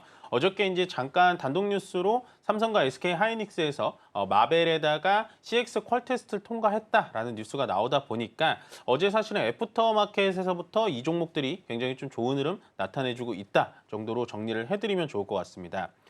그 외에는 일단은 시가총액 1위부터 본다면요. 오늘 뭐 삼성전자와 하이닉스 양봉으로 출발은 하고 있기는 합니다만은 전체적으로 시장을 뭐 끌어가는 느낌은 아닙니다. 그렇지만 시장은 지금 양봉으로 0.19% 올라가고 있다라는 건 결국엔 지주사들의 시가총액 빨로 인해서 전체적으로 시장은 좀 올라가는 것 같고 장 초반보다는 지금 뭐 전체적으로 조선주가 좀 좋을 것 같았지만 역시나 오늘도 기자재 쪽만 좋을 뿐 전체적인 대형 조선주들은 그렇게 좋은 흐름으로 보여지지는 않는다라고 정리를 해드리겠습니다. 네, 좋습니다. 일단 아침 상황에서 가장 주목할 만한 점 지주사들 말씀을 해주셨는데요. 사실 증시가 좀 한 달 넘게 박스권 안에 있으면서 이재명 대통령이 어제 이 대주주 양도소득세 관련해서 좀 긍정적으로 검토하겠다라는 이야기를 밝혔습니다. 그러다 보니 어제부터 좀 같이 관련된 종목들이 좀 급상승을 하는 느낌인데요. 말씀해 주신 대로 이 자사주 비중이 많은 지주사들 위주로 봐야 한다. 옥석 고르기가 필요하다라고 말씀해 주셨으니까 함께 참고해 보시면 좋겠습니다. 그렇다면 오늘 밤에 이슈가 있어서 한번 짚어보겠습니다. 애플에서 아이폰 17 시리즈를 내놓게 됩니다. 많은 분들께서도 기대하고 계실 것 같은데요. 이 안에서도 이 아이폰 17 에어라고 초슬림폰을 또 공개를 합니다. 또 애플에서는 처음 슬림폰을 공개하는 만큼 어떻게 나오게 될지 주목을 하고 있는 상황입니다. 그렇다면 이 안에서의 종목들도 좀 투자 전략들 세워보면 좋을 것 같은데요. 네. 사실 초슬림이라고 하면 뭐 디스플레이도 중요할 것 같고 관련해서 얇은 기판 쪽으로도 계속 바라보면 좋을 것 같은데 좀 어떠한 투자 전략들이 필요할까요? 일단 오늘 우리나라 현지 시간 한 2시 반이죠. 새벽 2시 반에 아이폰 신규 출시 기념 행사가 열리는데 네. 뭐 요즘에 이제 휴대폰이 나오는 게 거의 비슷비슷한데 방금 앵커님께서 얘기해 주셨다시피 이번에 나올 핸드폰은 이제 슬림폰, 초슬림폰이라고 해서 아이폰 17 에어라는 거를 좀 오. 집중을 해보고 싶어요. 네. 물론 이번에 갤럭시에서도 슬림폰이 나와서 좀 잘 팔렸고 지금 현재 전체적으로 휴대폰의 트렌드가 좀 초박형으로 만드는 맞아요. 게 트렌드인데 네. 아마도 아이폰 이번에 에어를 볼 때 우리가 가장 집중해서 봐야 되는 건 그러니까 슬림폰이 나오면 딱 세 가지만 보시면 됩니다. 첫 번째, 기판을 얼마나 얇고 유연성 있게 만들었는지 보셔야 되고요. 두 번째는 이제 디스플레이 쪽이죠. OLED를 그 얇은 폰에 어떻게 또 생산을 해놨는지 보셔야 되고 세 번째는 이제 배터리입니다. 핸드폰을 얇게 만들게 된다면 결국에는 핸드폰 발열이라든지 아니면은 배터리 용량에 대해서 문제가 있기 때문에 어떻게 나왔는지 좀 봐야 되는데 뭐 이런 전체적인 세 가지를 딱 짚어 보는데 결국엔 가장 중요한 건 저도 앵커님 말씀하셨다시피 기판 쪽이라고 보여집니다. 기판을 얼마나 얇게 성능을 만들었느냐 이런 걸 좀 보셔야 되는데요. 결국엔 애플의 이제 기판 납품업체로 불리는 BH의 움직임을 좀 보셔야 될 것 같습니다. BH는 PCB 기판을 납품하는 데는 아니고요. FPCB라고 해서 연성 회로 기판 뭐 이런 거를 납품을 하는데 전체적으로 연성 회로 기판이 얼마나 들어갔는지 거기다가 아이폰 17 에어가 앞으로 얼마나 또 잘 팔릴 것인지 이거에 대해서 예측을 해본다면 BH에 대한 주가도 그거에 따라서 움직일 거라고 보여지고 요즘에 BH의 주가가 바닥에서 또 많이 올라왔습니다. 바닥에서 많이 올라왔는데 결국에는 아이폰 기념 행사가 끝나고 나서 판매량 뭐 예측이라든지 아니면은 소비자 반응이라든지 이런 거 본다면 추가적인 상승이 또 나올 수 있을 거라고 보여지고요. 그다음에 두 번째인 OLED 패널 쪽에서도 덕산 네오룩스라는 회사가 있습니다. 이 회사도 마찬가지로 현재 아이폰이 나오기 전에 계속해서 주가가 바닥에서 많이 올라갔는데 결국에는 덕산 네오룩스 같은 경우도 역배열에서 정배열로 좀 만들어주면서 전체적으로 바닥에서 좀 자리를 잘 잡아주고 상승을 했다라고 보여지기 때문에요. 아이폰 공개 행사를 좀 틈 타서 이번에 BH라든지 덕산 네오룩스 같은 종목들도 눈여겨보심이 좋을 것 같습니다. 네, 좋습니다. 지금 BH 같은 경우에는 보합권에서 지나가고 있고 덕산 네오루스도 같은 지금 상황이 보이는데요. 오늘 밤 새벽입니다. 이제 아이폰 공개 행사에서 어떠한 모멘텀으로 좀 공개가 될지 주목을 해보시면 좋을 것 같은데요. 말씀해 주신 대로 세 가지 중요하다고 말씀해 주셨습니다. 기판 쪽, 또 디스플레이, 배터리 수명까지 중요한 상황이다라는 점 짚어보시면 좋겠습니다. 그런데 여기에 더해서 사실 폴더블 폰을 이제 내놓겠다라는 이야기까지 나오고 있잖아요. 근데 폴더블 폰으로 조금 더 시선을 돌려 생각하면 사실 그쪽에는 또 힌지가 중요하잖아요. 네, 그렇죠. 이쪽을 지금부터 좀 봐도 괜찮은지 좀 더 궁금하거든요. 이게 그러니까 폴더블 폰에 대해서 기대감은 사람들이 되게 많은데 뭐 물론 이제 갤럭시에서 폴더블 폰을 잘 팔기도 했고 근데 전체적으로 폴더블 폰의 판매 점유율이 네. 실질적으로 길쭉한 스마트폰보다는 굉장히 많이 떨어져요. 예, 이게 처음에 나왔을 때는 이제 여성분들도 많이 쓰고 간편하다 이렇게 했는데 결국엔 시즌 뭐 5, 6, 7까지 가면서 판매량이 점점 좀 줄어들고 있습니다. 물론 애플이 만들면 좀 다를 수도 있겠지만 저는 힌지 관련된 종목들을 보는 것보다는 차라리 기존에 우리가 기판이라든지 네. 아니면은 뭐 방금 말씀드렸던 OLED 관련된 종목 거기다가 뭐 애플하면 역시나 뭐 LG 이노텍의 카메라 모듈 뭐 이쪽을 보시는 게 조금 더 낫지 않을까. 힌지 관련된 종목들은 약간은 좀 손이 빠르거나 뭐 시장에서 약간은 좀 잔뼈가 굵으신 분들이 할 수 있는 조금 고수의 영역이 아닐까라고 조심스럽게 얘기를 해보겠습니다. 네, 좋습니다. 아무래도 좀 스마트폰 입장에서 생각을 해봤을 때 기판이라든지 OLED 쪽 좀 더 모멘텀이 더 활성화가 될 수 있다라는 입장이니까요. 이점까지 같이 좀 생각해서 앞으로의 투자 포인트에 도움이 되셨기를 바라겠습니다. 그렇다면요. 사실 지금 코스닥 시장에서 시총 상위 종목들을 보면 에코프로 그룹주만이 그나마 좀 빨간불을 좀 켜주고 있는 모습이거든요. 일단 오늘 밤에 이 재생에너지 관련된 전시회도 열리고 있는 상황이고요. 2차 전지 관련된 모멘텀들 그래도 지난주나 이제 어느 정도는 기대감은 같이 있었던 상황인데 다시금 바라봐도 괜찮을지 바닥 다지기가 됐다라고도 전에 말씀해 주신 적이 있었는데 관련해서는 어떠한 전략도 앞으로 좀 필요할까요? 일단은 아마 2차 전지에 대해서 또 실망감이 많으실 거예요. 정말 오래 기다렸는데 올해 7월 달에 급등이 나왔고 네. 8월 달에 또 추가적인 상승이 나와서 이제 됐나 보다라고 네. 아마 그때도 많은 분들이 2차 전지를 좀 얘기를 하셨던 것 같아요. 네. 근데 지금 2차 전지를 봐야 되는 건 뭐냐면 저는 아직도 나쁘진 않다라고 생각을 합니다.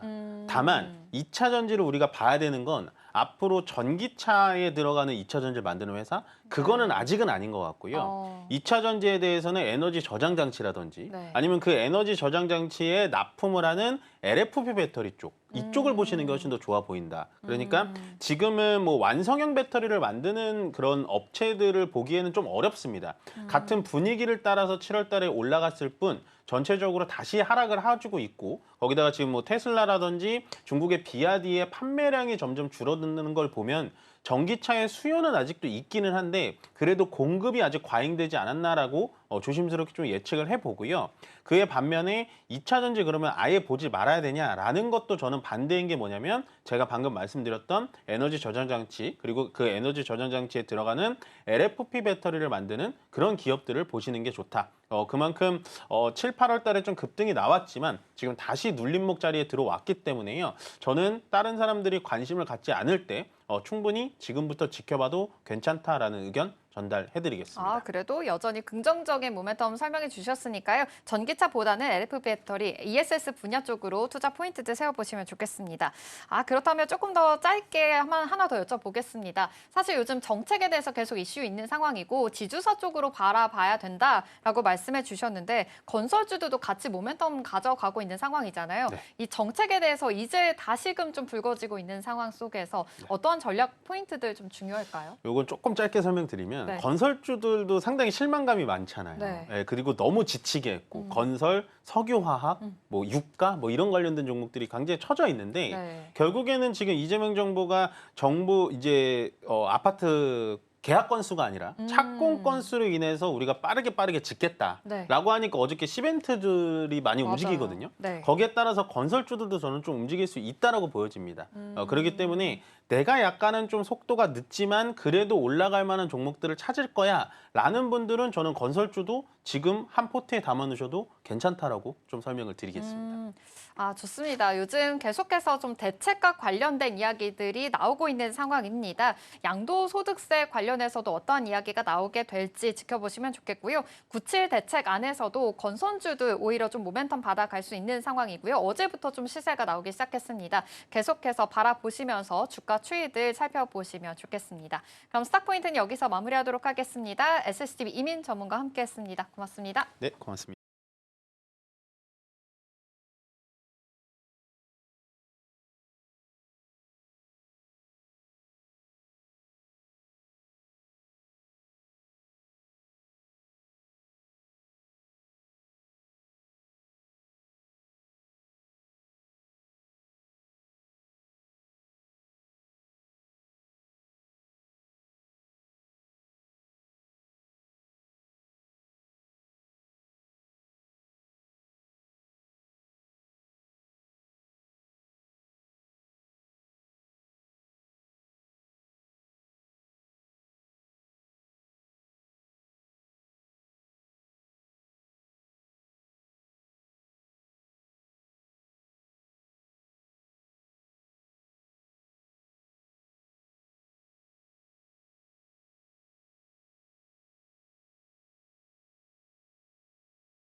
네, 계속해서 캐스팅 콜로 이어가 보도록 하겠습니다. 오늘 도움 말씀에는 KM투자파트너스 김성훈 대표 자리해 주셨습니다. 대표님 어서 오세요. 안녕하세요.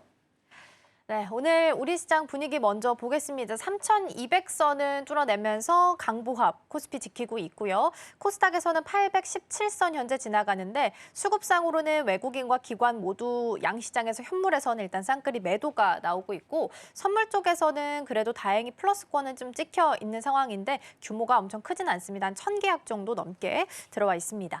전반적인 개장 분위기 먼저 여쭤볼게요. 지금 시장 상황 어떻게 판단하고 계실까요?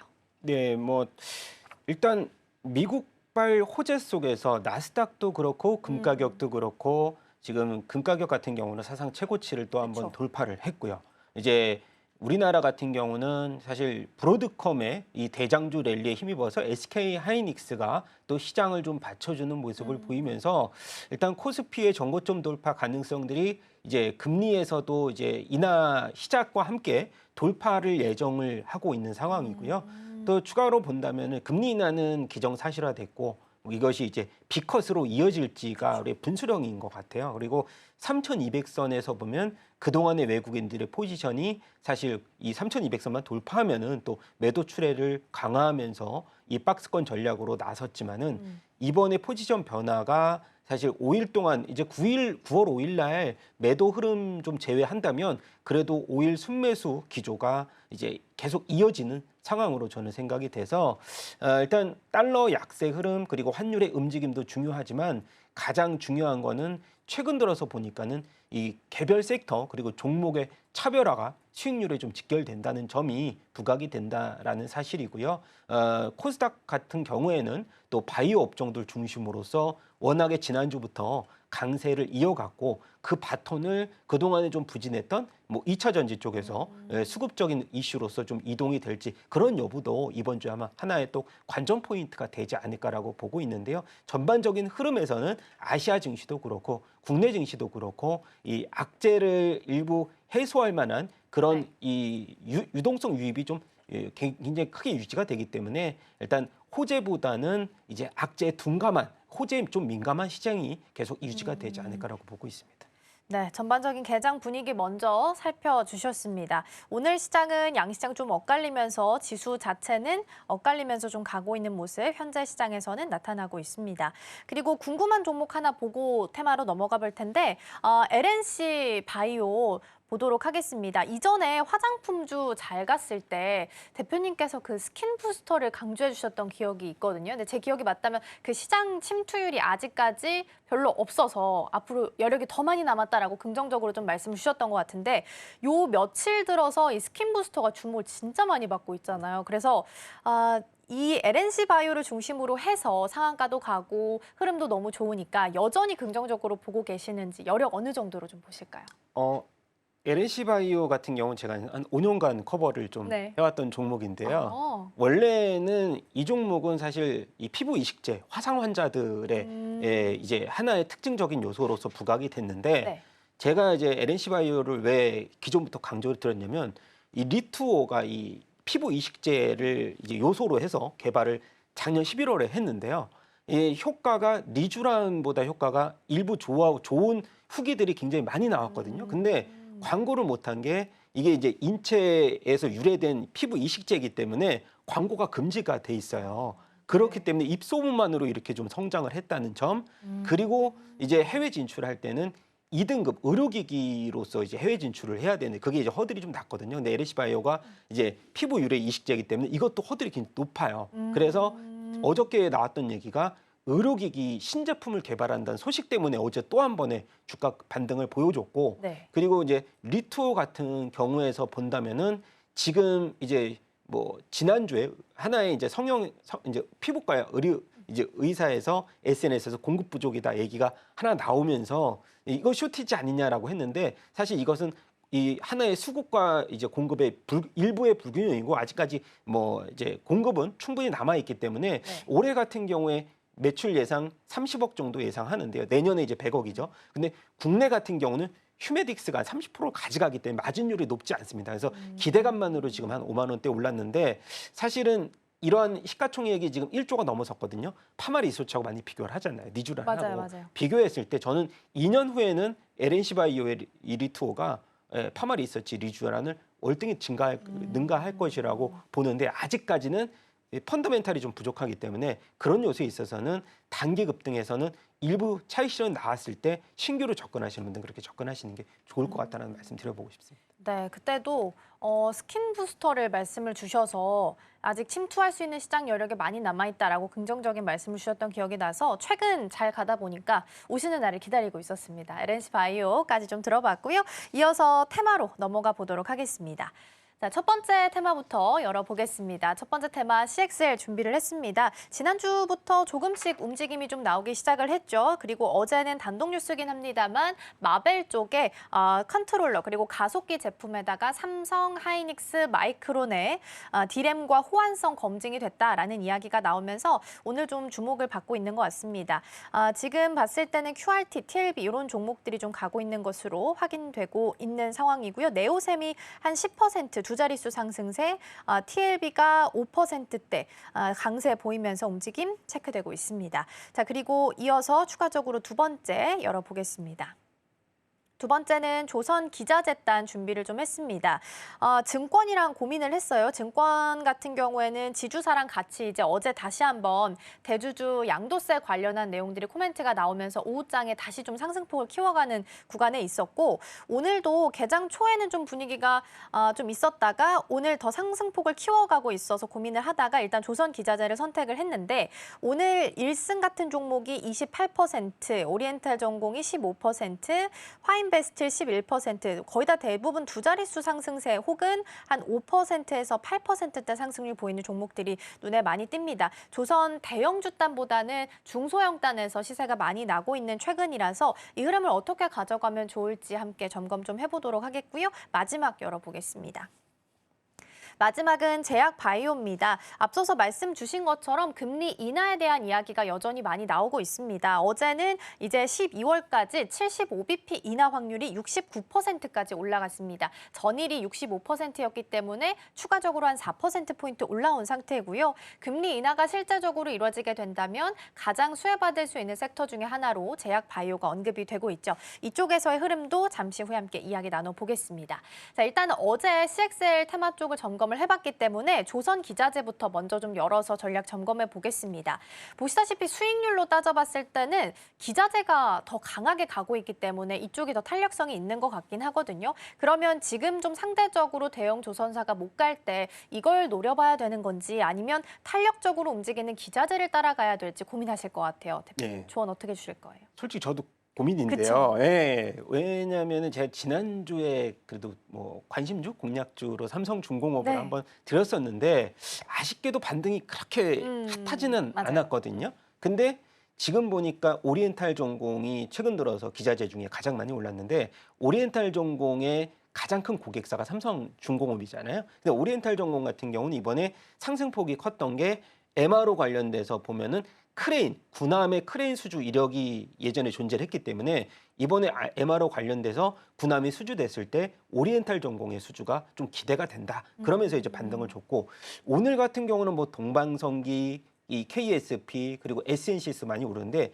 SNCS 같은 경우도 이 평형수 제어 시스템의 솔루션의 절대 강자로서 삼성중공에서 분사된 이 임직원들이 만든 회사가 이 SNCS인데 SNCS도 밸류에이션 측면도 그렇고 조선기자재 업종을 전반적으로 보면은 아마도 이 마스카 프로젝트 이후에 우리나라를 비롯해서 일본의 이제 고객사로서 협력사로서 조선 기자재 업종들의 이 포트폴리오 강화에도 좀 기대가 되는 측면도 있고 뭐 내년 들어서 보면은 중국 관련돼서도 LNG 관련 수주가 23년도에 나왔잖아요. 그리고 인도가 25년도, 26년도 이제 본격적으로 26년도 내년에 시작이 될 텐데 거기에서 본다면 대형 3사는 오히려 경쟁사기 때문에 좀 위축이 되는 반면 사실 이 조선 기자재 업종들은 중국에서 이제 LNG 수주가 많이 되던 아니면 일본에서 많이 되던 우리나라의 핵심 포인트는 뭐 LNG 본행제라든가 그다음에 이 테크 쪽이라든가 그다음에 이제 데크 그다음에 뭐 탱크선 이런 이 관련된 기자재 업종들이 우리나라가 이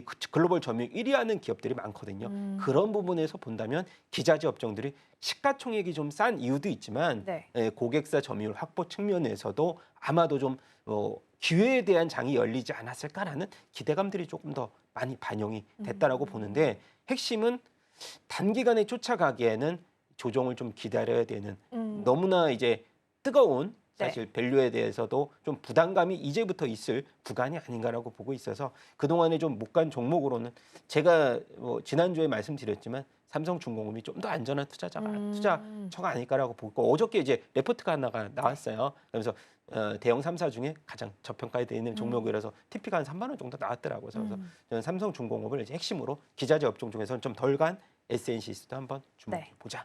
말씀드리고 싶습니다. 네, 그러면 기자재로 놓고 보면요. 사실 가는 종목이 더 잘 가는 듯한 움직임이 보이고 있는 것 같거든요. HJ중공업도 한 달 동안 지금 200% 가까이 상승을 한 상태예요. 수급 쏠림이 가는 종목만 가고 있다 보니까 이걸 어떻게 판단을 해야 될지 만약에 앞서서 순환매라는 키워드 말씀 좀 살짝 주셨는데 그렇다면 다음 순환매 종목으로 가능성이 좀 높은 쪽은 어느 쪽으로 좀 보고 계실까요? 다음 순환매는 당연히 주가의 움직임이 좀 둔했던 종목인데 뭐 피팅 쪽이 사실상 좀 둔했고 뭐 하이루코리아도 실적은 좋은데 주가 움직임은 이제 상승하는 그 길목에 서 있는 거고 성강밴드도 사실 박스권 고점을 확실하게 돌파했다고 보기는 어렵거든요. 네. 그런 종목들의 기회는 좀 더 남아 있고 또 하나가 일단 뭐 대한조선 얘기를 조금만 해드리자면 대한조선은 어떻게 보면은 이게 수주 잔고의 차이인데 대한조선이 이제 작년부터 올해 수주 잔고가 탄탄하게 한 12척 정도 나왔었고 그다음에 영업이익률이 이제 이 완성 조선사 최초로 두 자릿수 영업이익률이거든요. 20%대. 근데도 못 간 게 내후년을 기약하는 수주가 좀 없다는 점. 그런 것이 아마 주가의 수급이 좀 꼬였던 하나의 이유가 되지 않을까 싶어서 그런 부분으로 본다면 대한조선 같은 경우도 고점에서 본다면 많이 좀 주가가 하락을 했기 때문에 저가 매수세의 차원으로서도 매력적인 주가의 포인트가 이제 나오지 않을까라고 보고 있어서 오늘 한 5%대 반등 나오는데요. 뭐 전고점까지는 막 끌고 갈 수 있는 그런 수급 한번 기대해 볼 만하다. 그렇게 말씀을 드려야 될 것 같습니다. 그렇군요. 하이로 코리아랑 성광밴드 말씀 주셨는데 오늘 강하네요. 한 5%대 상승불 켜져 있는 상황이니까 이 기자재단에서의 고민도 함께 해보셨으면 좋겠습니다. 자, 그러면 바이오 쪽으로 넘어가서 이야기 나눠보도록 하겠습니다. 어제 이제 K바이오 5대 강국 도약 목표에 대한 이야기가 나오면서 바이오주들이 좀 반응을 보이긴 했던 것 같아요. 근데 임상 3상에 대한 요건이 완화되겠다라는 부분들이 좀 나오고 있어서 만약에 정책적으로 힘이 같이 보태주게 된다면 바이오 시밀러 쪽에 대한 그 투자 매력도는 지금보다 훨씬 더 높여갈 수 있을까요? 네, 뭐 당연히 지금 부각되는 종목들, 뭐 기술 이전과 관련돼서 이제 이력이 있었던 종목들도 굉장히 많이 이제 상승폭을 보였고 바이오시밀러 관련돼서도 최근 들어서 좀 못 움직이는. 근데 대표적으로는 셀트리온도 주가가 좀 많이 그러니까요. 고점에서 반등을 보여주지는 못하고 있는데 핵심 포인트는 사실 바이오시밀러보다는 계속해서 아직까지는 기술 이전과 관련된 연결고리를 계속 찾아가야 되는 흐름에서 저는 생각을 해야 될 것 같고요. 최근 들어서 보니까 생물보안법 관련돼서도 이제 이 바이넥스라든가 일부 좀 많이 쉬어갔던 종목들도 반등세를 보여주고 있고요. 근데 핵심은 그렇게 봅니다. 예, 대장주 역할, 코스닥에서 대장주 역할을 하고 있는 알테오젠의 9월 23일 또 키트루다 SC 이제 승인이 발표가 되고 나서 본격적인 또 코스닥의 상승 랠리 이끌 알테오젠의 주가 이 상승 랠리가 좀 더 가속화되지 않을까라고 보고 있고요. 거기에서 본다면은 우리가 그 전에 이제 네. 젯바운드죠. 이제 그 쇼티지에 대해서 굉장히 많은 이슈가 나오면서 이제 이 비만 치료제에서 한 단계 더 진화된 게 메스 치료제라고 해서 올릭스나 D&D 파마텍의 주가 반등 여력이 좀 좋았었는데 그런 부분들로 봤을 때는 바이오 업종들은 전반적으로 확산세가 이어질 수 있다. 그리고 마지막으로 유한양행 관련돼서도 폐암학회에서 그렇죠. 또 의미 있는 또 이 임상 결과가 발표가 된다는 점, 그 점도 유한양행의 반등 실마리가 좀 더 풀리지 않을까라고 보고 있습니다. 네, 9월 23일에 전반적인 일정이 지금 알테오젠한테 있는 상황이기 때문에 이때를 기점으로 해서 제약 바이오주들의 흐름이 좀 바뀔 수도 있다라는 측면에서 함께 살펴보시면 좋겠습니다. CDMO도 여쭤보려고 했어요. 그러니까 국방수권법이 찬성 84표로 통과가 되면서 이제 공식 심의가 시작이 된 거거든요. 근데 CDMO를 한참 둘러봤었다가 안 본 지가 좀 꽤 된 것 같아서 지금 구간에서 그러면 다시 한번 좀 기대감을 올려봐도 되는 주가 차트를 좀 가지고 있을까요?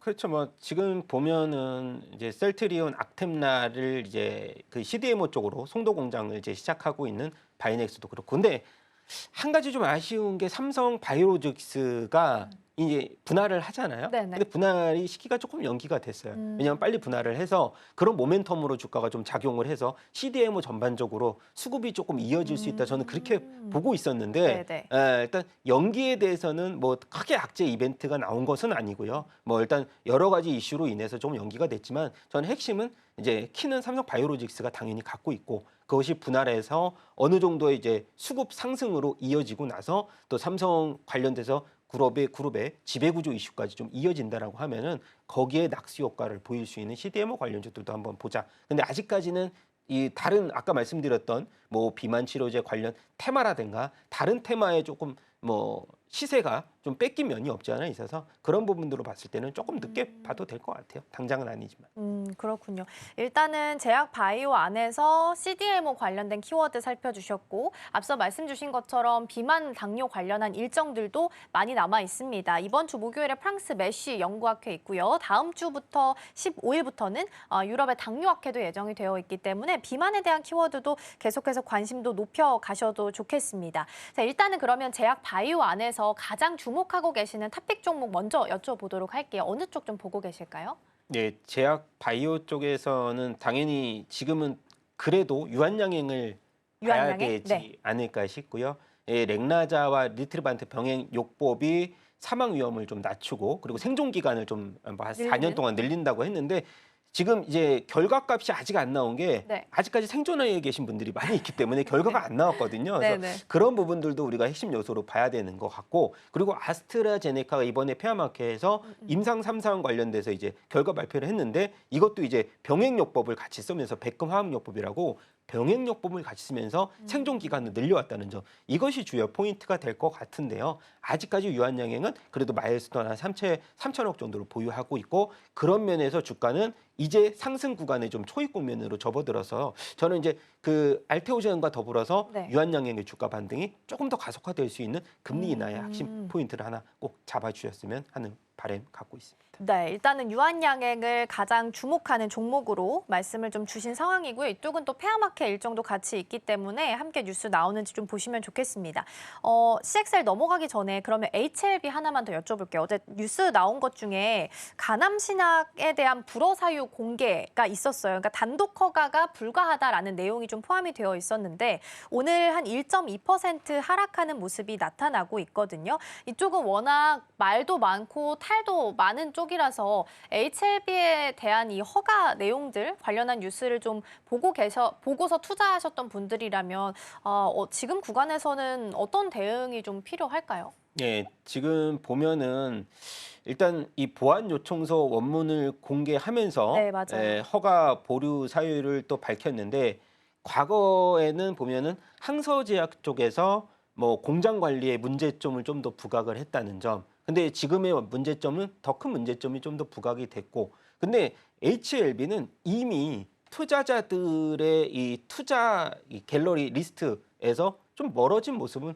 보여줬다고 저는 생각이 되고요. 그리고 HLB만의 단점이 뭐냐면 이걸 제외하고는 다른 모멘텀 쪽은 거의 없다고 보시면 될 것 같아요. 그래서 굉장히 좀 리스크한 HLB의 투자 포인트가 아닌가라고 저는 과거부터도 생각을 했고요. 그리고 지금의 이제 HLB가 이제 이슈가 조금 더 완화가 된다고 한들 투자 심리적으로 그렇게 매력적인 포인트가 많이 나올까라는 의문점은 굉장히 많이 갖고 있는 상황이고요. 뭐 과거에도 신라젠이나 일부 종목들이 투자 심리를 보완하는 그 기간적 이 시간이 굉장히 많이 걸렸기 때문에 네. HLB도 시간적 여유는 사실 충분히 갖고 신규로 보실 분들은 보자라고 말씀을 드려야 될 것 같고, 기존의 보유자분들은 워낙 주가가 많이 하락을 했기 그러니까요. 때문에 일단 대응에 대해서는 추가적인 매수를 좀 더 자제하셨으면 합니다. 그럼 일단은 추가적인 매수 없이 좀 계속 지켜봐야 되는 구간에 있다라고 정리를 해야 될 것 같고요. HLB 관련한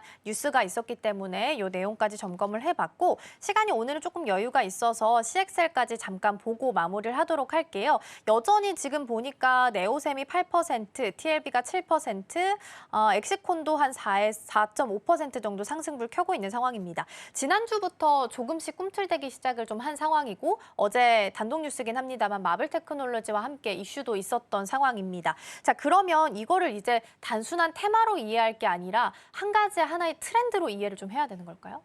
그러니까 저런 것 같아요. 시장에서는 HBM의 넥스트 주자가 맞아요. CXL이라고 많이 얘기를 했고, 과거에는 이게 CXL을 지원하는 CPU가 많이 이제 그 플랫폼이 제한적이다 보니까 이것에 대해서 이거 호환하는 과정에서 굉장히 많이 에러가 오류가 났었거든요. 네. 근데 CXL 3.0이 새로 나오면서 그것의 호환 과정이 굉장히 이 데이터가 부드러워졌고, 그다음에 이 데이터로 이 전송하는 과정에서 트래픽 에러가 좀 안 났다는, 그리고 이번에 보니까 마벨에서 삼성하고 SK 하이닉스 이 CXL 3.0 인증했다는 소식이 어저께 맞아요. 들려오면서 주가의 랠리를 좀 더 부각을 시켰는데, 사실 네오셈이나 엑시콘이나 기존의 매출이 나왔던 부분이 메모리 이제 검사 장비 쪽에 매출이 나왔잖아요. 그것의 연결고리를 본다면 이 두 종목을 핵심 포인트로 보는 게 맞고, 그다음에 뭐 기판 쪽에서는 보면은 종목들이 이제 여러 가지 있잖아요. 그래서 네. 그런 부분들보다는 검사 장비 쪽의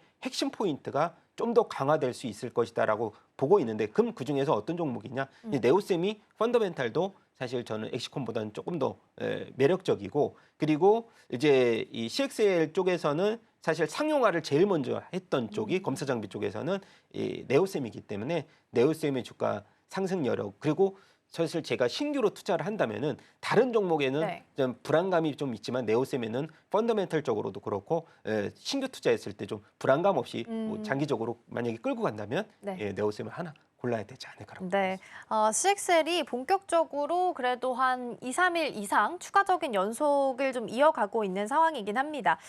네오셈을 가장 긍정적으로 말씀을 좀 주셨는데 수급상으로 보더라도 외국인 투자자가 꽤 많이 들어오네요. 10거래일 중에서 3거래일 제외하고는 지금 연속적으로 좀 11거래일 정도 기준으로 봤을 때 3거래일 빼고는 다 들어오고 있는 모습으로 확인되고 있으니까 주가 추이를 좀 함께 지켜보시면 좋지 않을까 싶습니다. 오늘도 8% 넘게 상승불 켜져 있고요. 아랫꼬리가 길게 달려 있습니다. 그러니까 말아 올리는 상황이라서 오후장까지 더 상승폭 키워갈 수 있을지 함께 보시면 좋겠습니다. 자, 이렇게 해서 CXL까지 짧게 확인해 봤습니다. 대표님과는 오늘 여기서 인사 나누겠습니다. 오늘 말씀 고맙습니다.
네, 댓글 답해주는 아나운서 코너로 이어가 보도록 하겠습니다. 김민 앵커 나와 계십니다. 어서 오세요. 안녕하세요.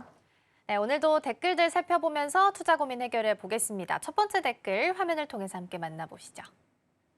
네, 오늘의 첫 번째 댓글입니다. 투자 효율 사실상 돈 아끼기 아닌가라는 댓글이고요. SK 하이닉스가 HBM에 있어서는 가장 1등 기업이죠. 근데 최근에 그 핵심 장비로 불리는 TC본더에 대한 발주 속도가 좀 둔화되고 있는 것으로 확인되고 있습니다. 댓글에서 나온 것처럼 사실상 정말 돈을 아끼는 건지 투자하는 데 있어서 이유가 있는 건지 어떻게 평가할 수 있을까요? 네, 먼저 말씀해주신 것처럼 이 TC본더의 계획에 조금 변화가 생긴 것으로 파악이 됩니다. 구체적으로 업계에서는 SK하이닉스가 올해만 60대 이상의 이 TC본더를 발주할 것으로 예상을 했었는데요. 하지만 실제로는 40대 수준에 그칠 가능성이 높아진 것으로 확인됩니다. 상반기에는 한미 반도체, 또 한화 세미텍, 그리고 싱가포르 ASMPT까지 활용하면서 30대 이상을 확보한 상황인데요. 하지만 3분기 들어서는 이 추가에 대한 발주 움직임이 사실상 멈췄다라고 해석할 수 있겠습니다. 작년 하반기에만 50여 대를 주문했던 것과 비교하면 확실히 보수적인 행보를 보이고 있다라고 체크가 되고 있고요. 업계에서는 이 같은 흐름을 증설 자체를 접었다라기보다는 이 투자 시점을 뒤로 미루고 있다라는 쪽으로 오히려 무게를 두고 있습니다. 다시 말해서 증설 의지가 없는 게 아니라 투자 타이밍을 조절하면서 내년 전략과 맞추려는 그런 행보로 현재는 파악을 하고 있습니다. 네, HBM을 만들 때 TC본더가 반드시 들어가야 되는 상황이기 때문에 꼭 필요한 장비다 보니까 이 발주가 줄어든다? 그러면 HBM에 대한 수요가 확정된 게 아닌 건가? 라는 투자자들의 우려감이 생길 수밖에 없기 때문에 이번 뉴스를 꼭 살펴보셔야 될 것 같은데요. 그러면 가장 중요한 건 투자가 지연되는 이유가 될 것 같아요. 어떻게 보고 있을까요? 네, 시장에서는 투자 지연의 배경을 총 3가지 정도로 설명하고 있습니다. 먼저 첫 번째는 생산 효율성의 제고입니다. SK하이닉스는 HBM 생산 과정에서 수율을 빠르게 끌어올리고 있는 상황인데요. 같은 장비로 더 많은 HBM을 뽑아낼 수 있게 된 겁니다. 여기에 HBM3에 쓰이던 기존 장비를 새롭게 개조해서 차세대 HBM4까지 새롭게 대응하려는 전략도 함께 병행하고 있는데요. 그렇기 때문에 굳이 단기간에 대규모의 신규 설비를 들이지 않아도 된다는 점도 확인이 되고 있습니다. 두 번째로는 수요에 대한 불확실성입니다. 현재 글로벌 AI 수요는 폭발적으로 늘고 있긴 하지만 정작 내년 공급량은 아직 확정되지 않은 상황인데요. 특히나 최대 고객사인 엔비디아와의 협의가 진행 중이기 때문에 앞으로 내년 물량이 얼마나 필요할지 이에 대해서는 불투명한 상황이 이어지고 있습니다. 이런 조건에서 무리하게 장비를 늘리게 되면 자칫 과잉 투자의 리스크로 이어질 수 있다는 점이 특히나 꼽히고 있습니다. 마지막으로는 투자 시점에 관한 전략 문제입니다. 이 업계에서는 SK하이닉스가 발주 시기를 조율하면서 연말 이후로 미룰 가능성이 높다고 보고 있습니다. 본격적인 TC 본더의 셋업은 내년으로 넘어갈 가능성이 또 이어지고 있고요. 그렇기 때문에 계속해서 이 확정되지 않은 상황에서 특히나 최대 고객사인 엔비디아와도 이야기를 나누고 있습니다. 또 중장기적으로 봤을 때는 차세대 HBM 경쟁력을 강화하기 위한 일종의 숨고르기 단계다라고 표현할 수 있겠습니다. 네, 단기적으로 봤을 때는 보수적인 움직임으로 파악할 수 있겠지만 사실상 가장 SK하이닉스의 큰 고객이 엔비디아인데 엔비디아랑 확정된 물량이 아직 나오지 않았기 때문에 일단은 발주하는 데 있어서 속도 조절이 좀 들어간 것으로 보이고 있고요. 아마 연말 안에는 이 합의가 이루어질 것으로 예상이 좀 되고 있어서 이에 대한 발주 속도 혹은 대수도 함께 확인해 보시면 좋지 않을까 싶습니다. 자, 첫 번째 댓글까지 살펴봤고요. 이어서 두 번째 댓글 함께 확인해 보시죠. 네, 오늘의 두 번째 댓글입니다. 정책 내놓고 여론 보니 다시 주워 담기라는 댓글이고요. 구윤철 부총리가 첫 기자회담에서 일단 대주주 양도세 기준을 다시 검토할 수 있다라는 이야기를 어제 오후 한 3시쯤 다시 내놨던 것 같아요. 그러면서 기존에 5,000피 이야기 나왔을 때 증시 분위기 좋다가 다시 대주주 양도세 이야기 나오면서 찬물이 좀 끼얹어졌다가 그러니까 이제 여론을 의식하면서 다시 검토한다라는 이야기까지 나온 상태거든요. 전반적으로 세제 개편안에서 한 발 물러섰다 이렇게 볼 수 있을까요? 네, 말씀해 주신 것처럼 단순히 이번 차원의 이야기를 나눠보자면 원론 차원의 언급에 그치지 않았다는 게 또 확인이 됩니다. 실제로 제도 조정의 가능성을 열어뒀다라는 신호로 읽히고 있고요. 애초에 기재부는 종목당 50억 원이던 대주주의 요건을 10억 원으로 낮추는 방안을 추진해온 상황이었죠. 하지만 발표 직후에 코스피가 3% 넘게 떨어지면서 이 투자자들 사이에서는 정책 리스크에 관한 우려가 커졌습니다. 또 정치권에서는 투자 활성화 기조와 맞지 않는다 이런 지적이 이어졌고요.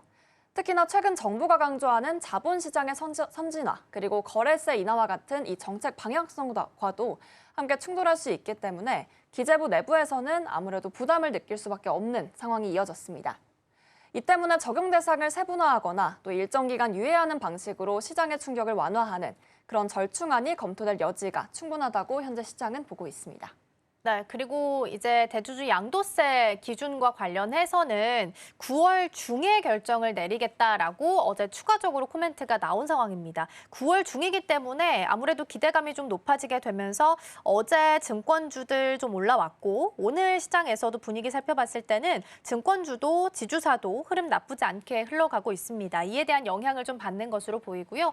정부에 대한 내용들 좀 더 살펴보면 세제뿐만 아니라 부동산 과세 그리고 정부에 대한 조직 개편 등등 여러 가지 이야기들이 좀 나오고 있거든요. 어떤 내용들로 정리해 볼 수 있을까요? 네, 먼저 세 가지 축 정도로 정리해 볼 수 있겠는데요. 첫 번째는 부동산 세제에 관한 쪽으로 함께 짚어보겠습니다. 먼저 구 부총리는 이 세제를 시장 안정수단으로 쓰는 것은 보다 신중해야 한다라고 언급하기도 했죠. 즉, 부동산 가격을 직접 잡기 위한 증세카드는 자제하겠다는 뜻으로 해석이 됩니다. 응능 부담 원칙, 즉 내는 능력만큼 세금을 낸다는 기본 원칙은 유지하면서도 세제 자체는 시장 불안을 키우지 않겠다고 하는 건데요. 이는 과거 정부의 급격한 세제 강화가 시장의 혼란을 초래했다. 이런 반성도 현재 깔려있는 발언으로 확인이 되고 있습니다. 두 번째는 조직에 대한 개편입니다. 이 기재부가 재정경제부와 또 기획예산처로 나뉘면서 경제에 대한 컨트롤타워 기능이 악화될 것이다 또는 약화될 것이다라는 부담이 있었는데 사실 구 부총리는 오히려 이 정책과 예산 조율 경험을 전혀 강조하며 걱정이 없다라는 선을 그었습니다. 정책의 추진력과 조정 능력을 자신이 이끌어가겠다는 어느 정도의 의지가 또 확인된 발언이기도 하고요. 마지막으로 대외에 대한 현안의 대응을 살펴볼 필요가 있습니다. 이 대표적으로 미국 조지아주에서 현대차와 LG에너지솔루션의 협력업체 직원들이 이 체류 신분의 문제가 불거졌었는데 부총리는 외교부와 공조해 구금 해제 그리고 귀국 지원을 추진하겠다고 밝혔습니다. 또 기업들의 비자 문제 해결에도 적극적으로 나서겠다고 강조한 적이 있죠. 그렇기 때문에 동시에 또 연말까지 7조 원 규모 공공투자를 집행해 내수와 또 고용을 뒷받침하겠다는 계획도 내놨습니다. 즉 세제의 조직 그리고 대외 현안에서 모두 이 충격을 줄이고 반대로 실행력은 높이겠다라는 새로운 기조를 또 확인할 수가 있었습니다. 네, 일단 대주주 양도세 기준과 관련해서 재검토 이야기가 나오면서 증권 관련주들 흐름이 좀 좋습니다. 특히나 자사주 소각 의무화에 대한 내용들도 기대감이 좀 있는 상황이기 때문에 자사주 비중이 높은 종목들 중에서 가장 대표적인 게 신영증권이죠. 오늘 2%대 상승불 켜져 있고 또 하나가 부국증권입니다. 부국증권도 3.4%대 상승불 현재 켜져 있는 분위기고요. 이게 추석 이후로 결정되면 너무 늦을 수 있기 때문에 9월 중에 결정되는 것으로 투자자들은 좀 기대하고 있다라는 부분으로 정리해 보도록 하겠습니다. 김민 앵커와는 오늘 여기서 인사 나누겠습니다. 오늘 말씀 고맙습니다.